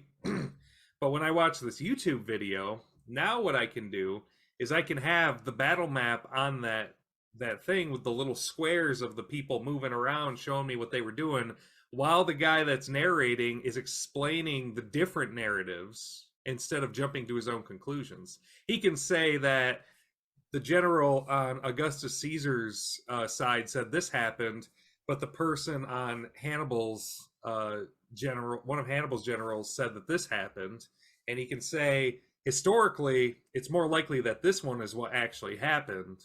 Everyone just makes their own fucking stories because they want to look better than everyone else. No, here's I think where me and Tim diverge a little bit. I don't specifically believe the medium in which you get information matters. If you decide to go to the library and get your information through books, that's great. Like, I spend a lot of time on YouTube looking at all different types of things in terms of like science, history, religion. I most of my time on YouTube, if you look at my history, is like all different types of like biographies or like documentaries based on random shit that's happening in the world. That's what he Yeah, wants. mine's you to episodes think. of cops. No, but it doesn't matter how you get that information. I think it really matters what you're actually watching. How many kids nowadays care about history? Zero. Well, how many kids nowadays have the attention span beyond 5 seconds to actually sit down and like listen to Ken Burns talk about the Civil War for 12 hours? Well, it depends on if they have the well, here's the thing. They grew up in a generation where everything is available on video. I didn't even have the attention span for that back in the day. It's audiobooks. If they want to read a book, they're not reading an actual book. They're listening to audiobooks. Physical media is pretty much dead and gone by this point. They're going to be doing entire like libraries are going to be put inside of museums just so people can in the future can know what a library was. A library. But yeah. See that the medium doesn't matter. That's a library. Yeah, the media doesn't matter. I mean, you can watch it on YouTube, you can listen to a podcast, you can listen to whatever you want on here. But it's the topics and things that you could watch an entire video about quantum physics and understand more than trying to read a quantum physics book. Yeah, I agree with that. Generally, they will dumb it down to the point where the most basic of audiences can understand what quantum physics means. And I mean, you look like my sister's an example. So she's graduated in a degree in mathematics. She's doing her master's degree at Wayne State, and she's going for a master's degree now in mathematics and theoretical physics. Why did you guys walk into the stereotypes? I'm just telling you, she's ridiculously smart. Like, I'm dumb compared to her. But so how it works in colleges, especially when you get into like the mathematics and the science fields, like you might be going into a degree that has nothing to do with mathematics and wondering, why did I have to take calculus? Why did I have to take Calc 2? Why did I have to take these classes that I'm not going to use in my work? The way those classes work is they teach you a way of problem solving and reasoning that's not always evident just when you look at just the problems itself. And if you can pass those classes, that means that you have acquired a basic level of reasoning and ability to do certain things within that class that actually will help you in terms of problem solving and reasoning in the future. That's how she explained it to me. And I think it makes a lot of sense because most of us will never use calculus unless you're going into theoretical physics or mathematics. But a lot of us had to take calculus in college as a math degree. And I think it's a great little barrier because it kind of helps you learn some of the reasoning skills that you might not have acquired otherwise. I think your sister is a spokesperson for big education. That's what I think. No, I agree with you though. Like the medium in which an educational process can be learned is not dependent. Like you can learn through books, or you can learn through watching videos, right? Like I would rather see someone do it and be able to work on something like hands-on instead of reading through Oh an yeah. instruction manual of like, all right, this is how I can fix this. And This is how you but churn butter. yeah, like because an instruction Watch me manual, twist this bottle cap. yeah. But like, like that's just how I learn. And people have different learning styles, but also you can go back into like intelligence testings, right? Like what determines a specific intelligence. So we have these somewhat like baselines, but like World War II, they would pretty much like the early version of the ASVAB test for military entrance. So you would go through, you would take this test, it would tell you like your IQ level. Okay, a kid who grew up on a farm is of course going to have a smaller or like a lower IQ than a kid who grew up in a upper class educated family. But it doesn't mean that the upper class kid is smarter than the farmer. That farmer could disassemble an engine in a day and rebuild it, and that upperclassman kid couldn't, right? So like I guess as far as intelligence, especially at that time, really varied so drastically depending on the environment that you were put into. Well, the IQ test is a flawed system to begin with. Oh yeah. Because it's not really testing the smartness of a person, as I say smartness, the intelligence of a person. The smartness. It's not testing the intelligence of the human as much as it is just like very specific problem solving skills, which may come into play when you're older. As you get older, you get better at reasoning. It's just part of our development, especially as males. We don't really develop fully until we're 25. But like a more important segment that's come into play recently is something called EQ, which is more of emotional intelligence testing. So emotional intelligence testing is how you are able to recognize. It's almost like people reading, right? How can you connect with another human being? Nowadays, more in terms of a company setting with so many people working together, there's a higher emphasis on EQ over IQ. So they want to know if you can actually relate to other human beings and work well with other people versus whether or not you can solve an IQ test. Well, I think that's important. I mean, to go off of what Tim said, I think it's important to know that with the ASVAB, what you were talking about, that it's important to know that that's why that is not actually an IQ test. They weren't measuring IQ with the ASVAB. It's an aptitude test. No, yeah, that's at the time for military entrance in like World War I, World War II, it was like specifically more geared towards an IQ test because they wanted like this is going to sound bad, right? But they had certain tasks that they determined were below the functionings of like primates like monkeys. Yeah. You were not allowed to have like any type of like even during the draft like nope, you are too like you're dumb below our lowest amount. So like I don't remember what the level was, but like so a lot of those farmers ended up being like the mechanics or infantrymen, a lot of You're those smarter shoveling poop guys. monkeys. Yeah, but a lot of those smarter guys were more of in like the logistical processes and the leadership roles based upon their IQ levels because they're like, oh, well, you scored a higher level, so that means you're smarter. No, like there were always those jokes of like, oh, lieutenants can't read a map if it was in front of them, like they don't know where they are. It's like education doesn't necessarily determine intelligence. Well, that's why they have different scoring realms now. If Yeah. it's an aptitude test, you may be more mechanically inclined, you may be more science inclined, you may be like Oh yeah, now it's more. I haven't taken the test, but I know it's actually like geared more towards specific like MOSs is where you Yeah, they give you score a on it. scoring number, Yeah. which definitely has an overall of like getting into the branch, getting into the MLS or the job code that you want in the military. But kind of also to jump back to what you were talking about before, do we think that because of the access of information that people are overall smarter or is intelligence easier to gain today? Like I said, I do think so. Kind of what we're talking about, I do think the medium does matter because like you're gaining information any way you can, but like sometimes, like you said, you read a book and you kind of get the general concept of it, but then you see a physical representation of it and you're like, okay, it clicked, I finally get it, like I can visualize it, so now I fully understand what they were talking about. I wasn't thinking the same way that this is being pictured, because our imagination can only do so much, and it's a subjective creativity that we all have as individuals. But the and it doesn't matter obviously what you are consuming content wise. I think what Raj mentioned, what you're watching, what you're taking in, definitely is important. If you're just sitting there, like you said, watching a podcast of Logan Paul talk to somebody, versus what Raj is, watching, where it's like, science, history, all these other things. There's a certain amount of passive knowledge, I think, that's going to be gained from these things.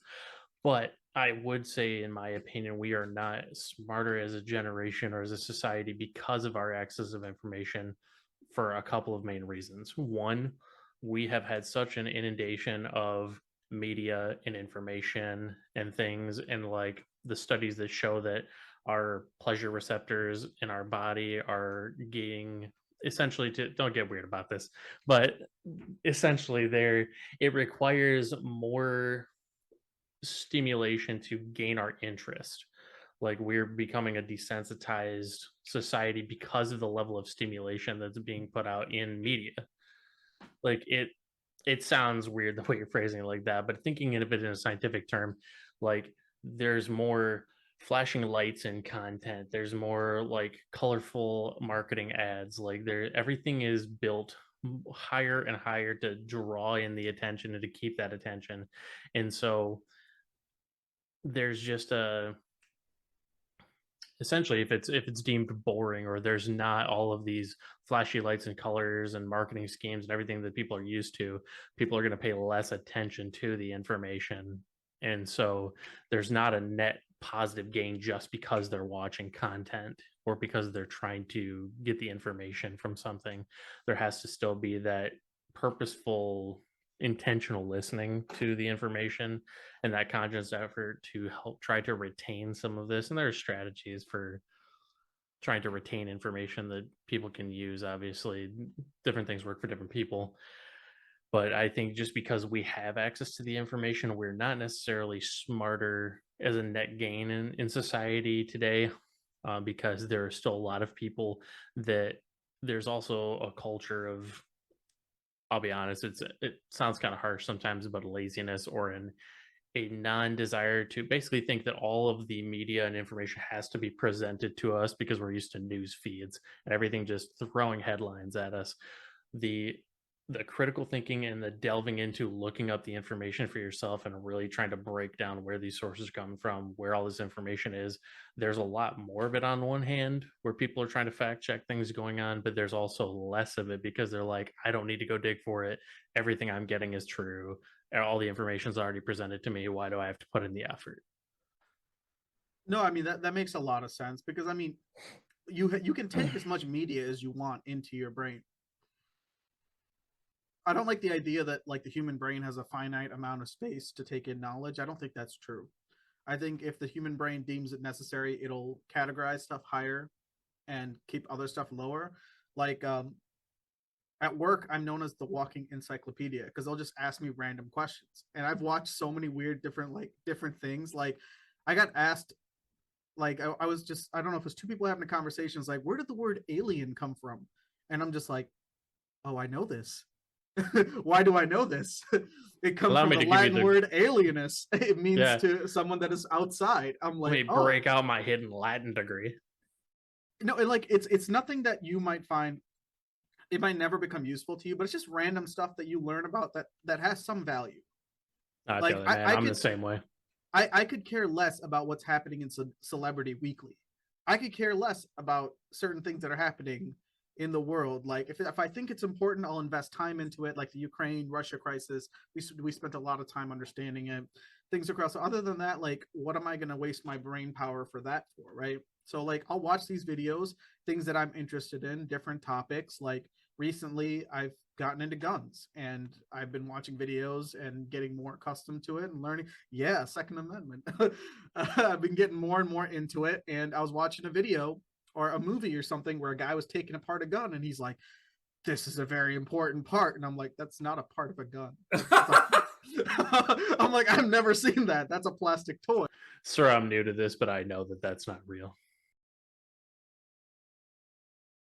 You're muted. You're muted. So all right. So there's a ship full, it's like, let's say early 1900s type ship that they get into a severe storm and they get lodged in like a ice pack in Antarctica. And to survive, the ship captain kept feeding them penguins over a series of months. Didn't we already do this episode? But this is, just think about this, right? Okay, so they're surviving over however. Is this the manatee one? No, this is. Oh God, no. I think this is more just like a thought process and to like see where your brain's at with it. Right. So they're eating penguins, right, for weeks or however long until they get rescued, find their way off, and his one of the guys that was on the ship, he starts talking about this. His wife was questioning, about the situation and like how he survived and everything. He's like, oh, well, penguins. And, the captain kept feeding us penguins. And that's how we had food to survive. And she goes, oh, well, let's have penguin for dinner. Right. So they found penguin and they cooked it and they were sitting down for dinner and they ate the penguin. She goes, wow, this is really good. Right? Which is highly illegal, by the way. Yeah. This is just like a thought thing. So she goes, this is really good. Full Jeffrey Dahmer on us. And he takes one bite of it, swallows, gets up from the table, and goes and ends himself. Unalived himself, as the TikTokers would say. Okay. So why did he end himself? It's cannibalism. Duh, Tim. We're not fucking stupid asses up here. Yeah. I can read through your Jeffrey Dahmer fucking eyes. It was just like just made you a sandwich. You don't want it? Yeah. No. So, but that goes also on the desensitizing, right? Because if we didn't already have these preconceived or, I guess, like historical information, like everybody pretty much knows who Jeffrey Dahmer is. I mean, shoot, Netflix glorified him. They did not glorify him. They told like, whether or not, like, all right, so he did horrendous things. Like, yeah, it's bad. It's the same thing with the news media playing and showing the faces of school shooters, right? It's essentially desensitizing. Like, no, these people should never see sunlight. Their name shouldn't be given out. I could argue with you, though, and I'm sorry, I know you're trying to make a point, but it's not that it's desensitization. It's that, A, they're just trying to make a quick buck, but B, you can clout that with the fact that people knew that something was wrong, but they didn't do anything about it. Yeah. Right? Only a handful of people called on him, and the police were just like, oh, it's just a neighbor that hates him. And so that really makes you think now, like, hey, a lot of the times, if people think some shit's messed up, shit might be messed up. But anyways, finish your thought. I apologize. Well, yeah, and it's a different type of desensitization I think you're talking about. And I'm glad you tied it in because we went a hard left from what Rush and I were talking about with guns. I thought you burnt the hot pocket on top of your tinfoil hat for a second. Oh, no, because like it has been shown that like showing school shooters will typically increase some type of person to go out and try and commit a more heinous act.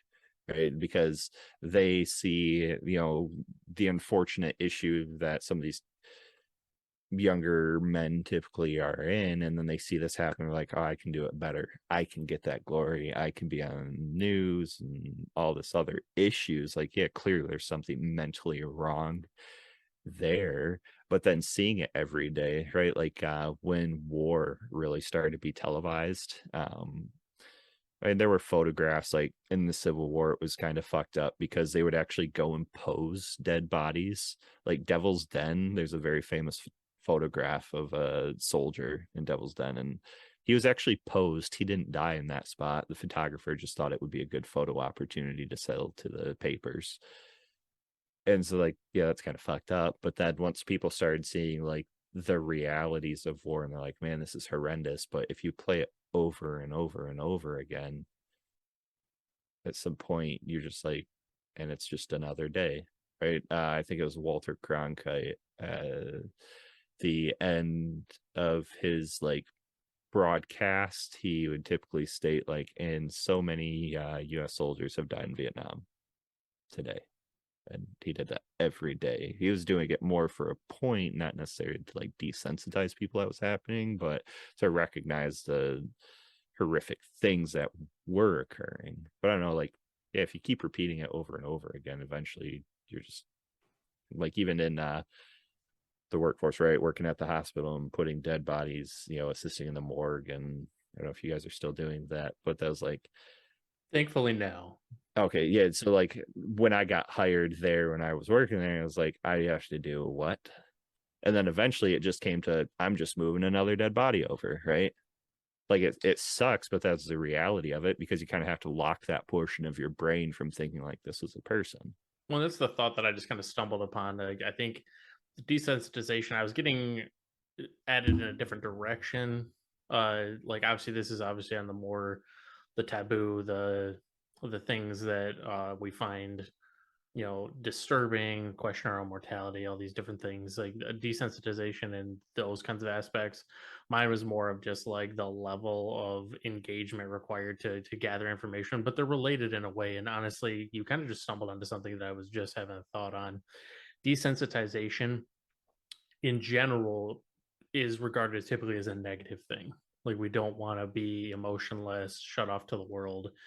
We don't want things that are supposed to be impactful no longer to impact us. However, desensitization is also it's a coping mechanism. It's a survival mechanism in a way, because I mean, especially like from my aspect in the first responder realm, there are a lot of things that you end up seeing or dealing with that you don't have the luxury of processing at the time, or you don't, your body doesn't want to process it, or it's something that your mind was never really designed to have to experience, but unfortunately because of life and circumstances you're being put in that position.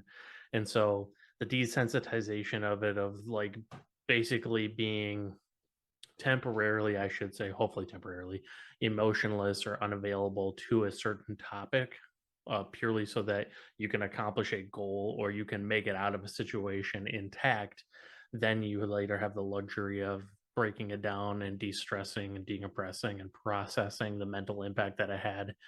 Because I think that's also something that's obviously we've talked about it in different classes and everything, but that's something that's been lacking in the first responder realm for a long time. The old adage of deal with it, lock it up, and never talk about it again, that has caused so much strife and turmoil in the fire, EMS, police, law enforcement, military communities. Like you can't, it's essentially just like we know, like we talked about earlier, I mentioned stress is that silent killer. We know it's a medical condition now, like compiling stress on people. And if you lock up all that stuff, you're just building a stress level higher and higher and higher. And eventually there's a capacity where it can't take any more of it. And that's unfortunately how we get into some of these really tragic situations.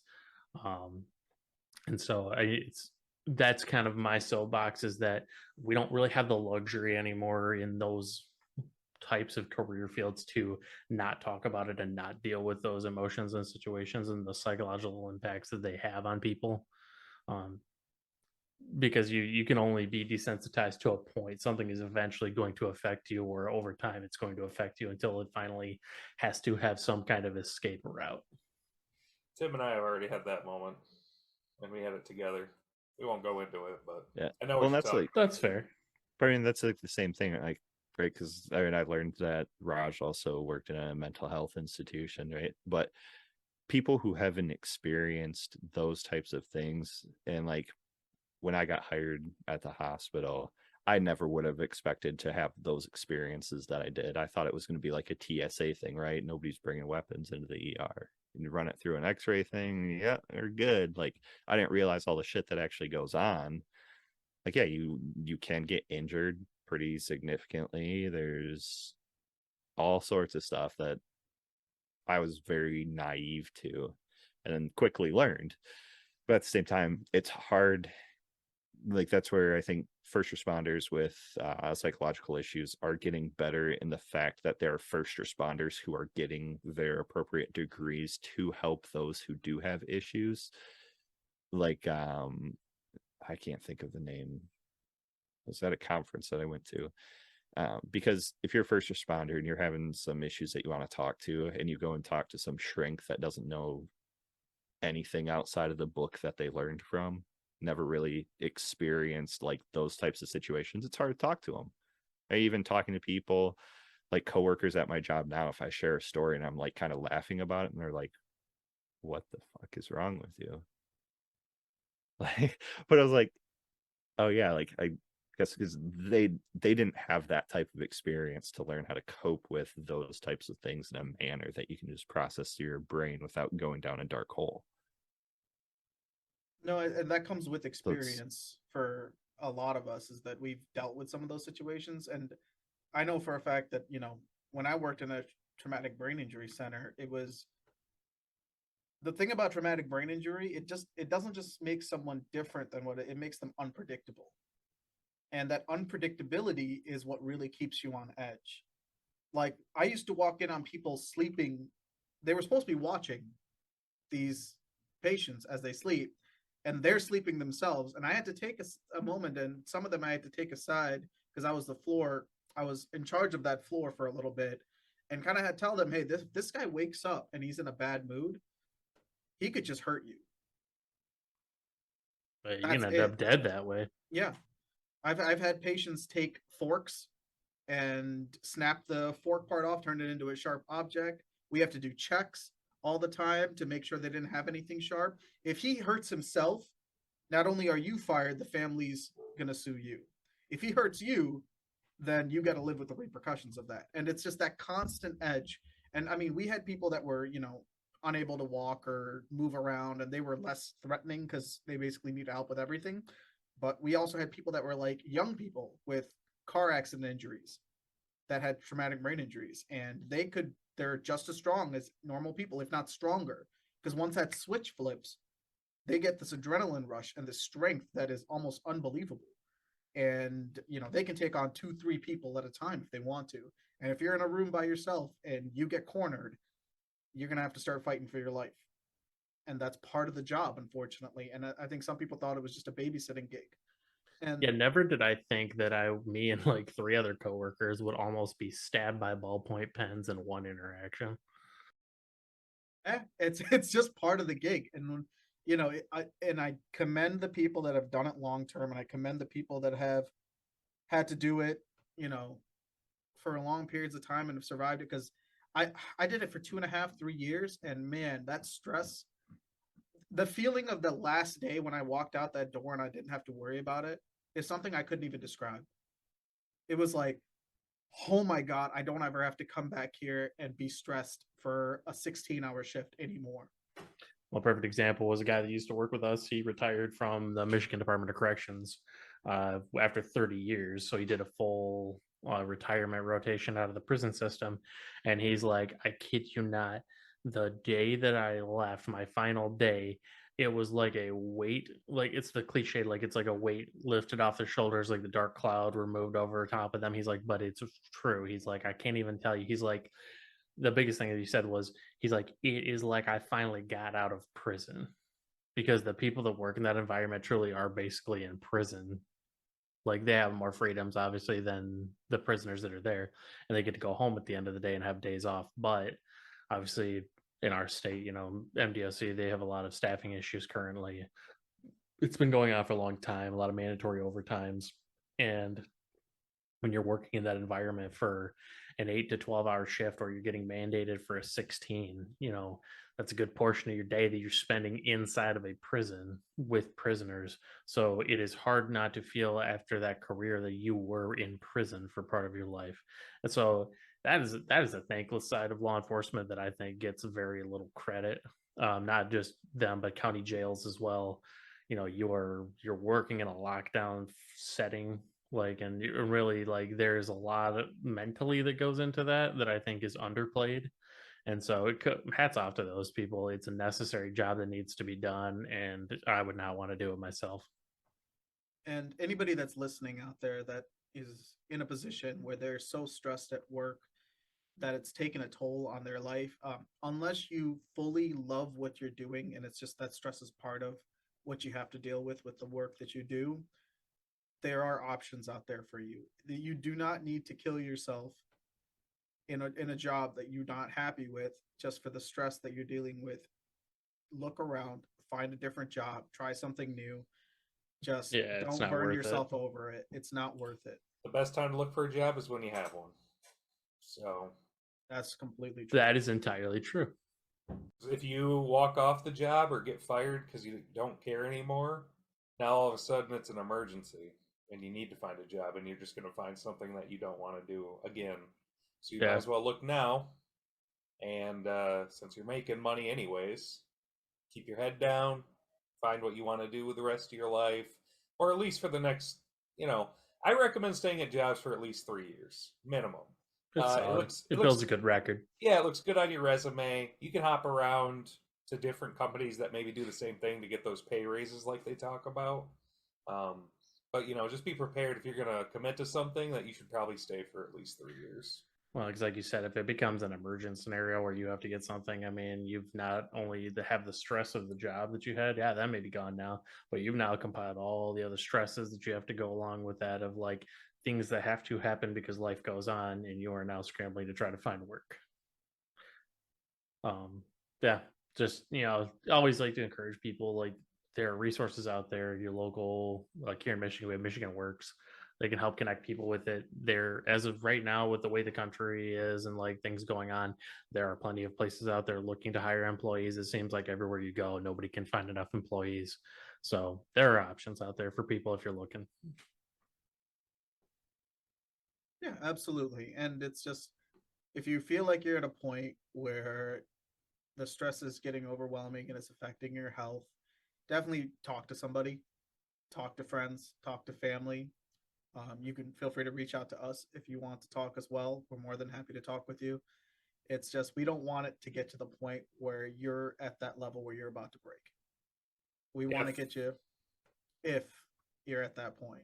And it's just first responders, military, we got it all here, man. We've all done it. So medical field, I mean, we get the stresses that you guys are enduring every day, especially with how crazy COVID was for 2 years there. So that can't be underplayed how much that affected people and is still affecting people today. And now, I mean, I know personally that they have gotten what's now called long COVID, where they're dealing with extended symptoms for up to 6 months, possibly even longer. I haven't looked too much into it, I'll be honest. But yeah, reaching out to people, like finding whether it's a therapist, psychologist, psychiatrist on your own through your own private and health insurance. A lot of companies have what is called employee assistance programs. A lot of that's been mandated, or a lot of companies have put that into place. I don't like to fully rely on that because, like they made a point earlier, you may want to find somebody that does specialize more in your type of field with the issue that you're dealing with. Like if you're dealing with stresses from a job because you work in a high stress burnout type of healthcare, first responder, whether you've been in the military, like finding people that have some of those similar backgrounds really will help open that up. I know it's hard to talk to people that maybe don't get it, haven't experienced that, because in the back of your mind, you're like, well, how can you understand what I'm going through because you haven't lived through this? But I will say some help is better than no help. So that's definitely important too. I mean, me personally, I'll just share it. I ended up reaching out to somebody through our employee assistance program. We had a major incident that went down with a critical incident that went down, and it was a pretty high stress. It involved a lot of law enforcement, thinking that who's in what type of danger where, and having to essentially sit there and dispatch the whole thing and watch it unfold. Even if you're not there, you underestimate how much something like that can impact you. You don't have to be right up in front of the thick of it for it to hit you. So for me, it was more of just a lack of being able to decompress and de-stress. Like for me, I had to go back to work for the next 3 days. So my body didn't have enough time to sit there and decompress. I was sitting in the office like a day or two later, and for like 10 minutes where there was nothing going on, totally zoned out because I couldn't engage. I was getting super irritable with people. like snapping at people that I never snapped at before.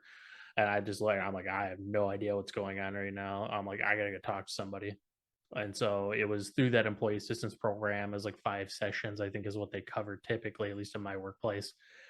It was funny because the lady actually who they hooked me up with used to work with my dad. So like it was like a telemedicine visit. But it's important to do that because yeah, maybe I'm not dealing with something as super, maybe I'm not currently dealing with it anymore, but maybe I didn't deal with it as severe as some people. But like you underestimate how much critical incident stress can impact you and how much it takes to actually decompress from that. So just getting off that topic, last word of encouragement, please don't let it get to that point or bottle up or just think that it's cool, it won't affect me. It's probably going to affect you more than you realize. Yeah, it's not a problem until it is, isn't it? It's like for a lot of people it's that way. So definitely take Spice's advice, take our advice, talk to somebody. We're not mental health professionals, but we've been in those stressful situations. We understand how it is, and it doesn't even have to be something, you know, related to medical field. It could just be normal everyday stress that builds up over time. You know, if you're a single provider for a family, it can be stressful. If you're a single person trying to survive in this world, a young person trying to survive in this world, it can be very stressful. So if you have friends, talk to them. They'll be more than happy to talk to you about it. I know for guys especially, it's very difficult for us to kind of put our problems on other people and try to talk to other people about our problems. And that's something I deal with on a day-to-day basis, even when it comes to talking to my wife about stuff. So it's just take the time to talk to other people and just know that there's people that are willing to listen to you out there. Yeah, that's important. I mean, like you said, this is not medical advice. We don't give out legal advice either. Make sure you seek help from like these like professionals in the area. Or financial advice.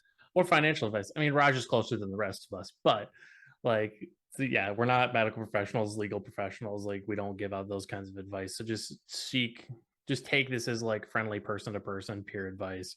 Go seek help or talk to the actual professionals that can give you those types of advice. That's all the time we have. Anyone have anything else they want to say? No, for not having a set topic, I'd say that was a pretty fruitful discussion. I know, and Raj was judging us. He was like, "Oh, what are we going to talk about?" It's like, bro, you don't think we can talk for 2 hours? We can talk for 2 hours. No, we can talk for 2 hours. It's just in case our listeners have not realized, we are a bunch of jabberjaws. All right. We had 800 downloads today. Almost 1,000.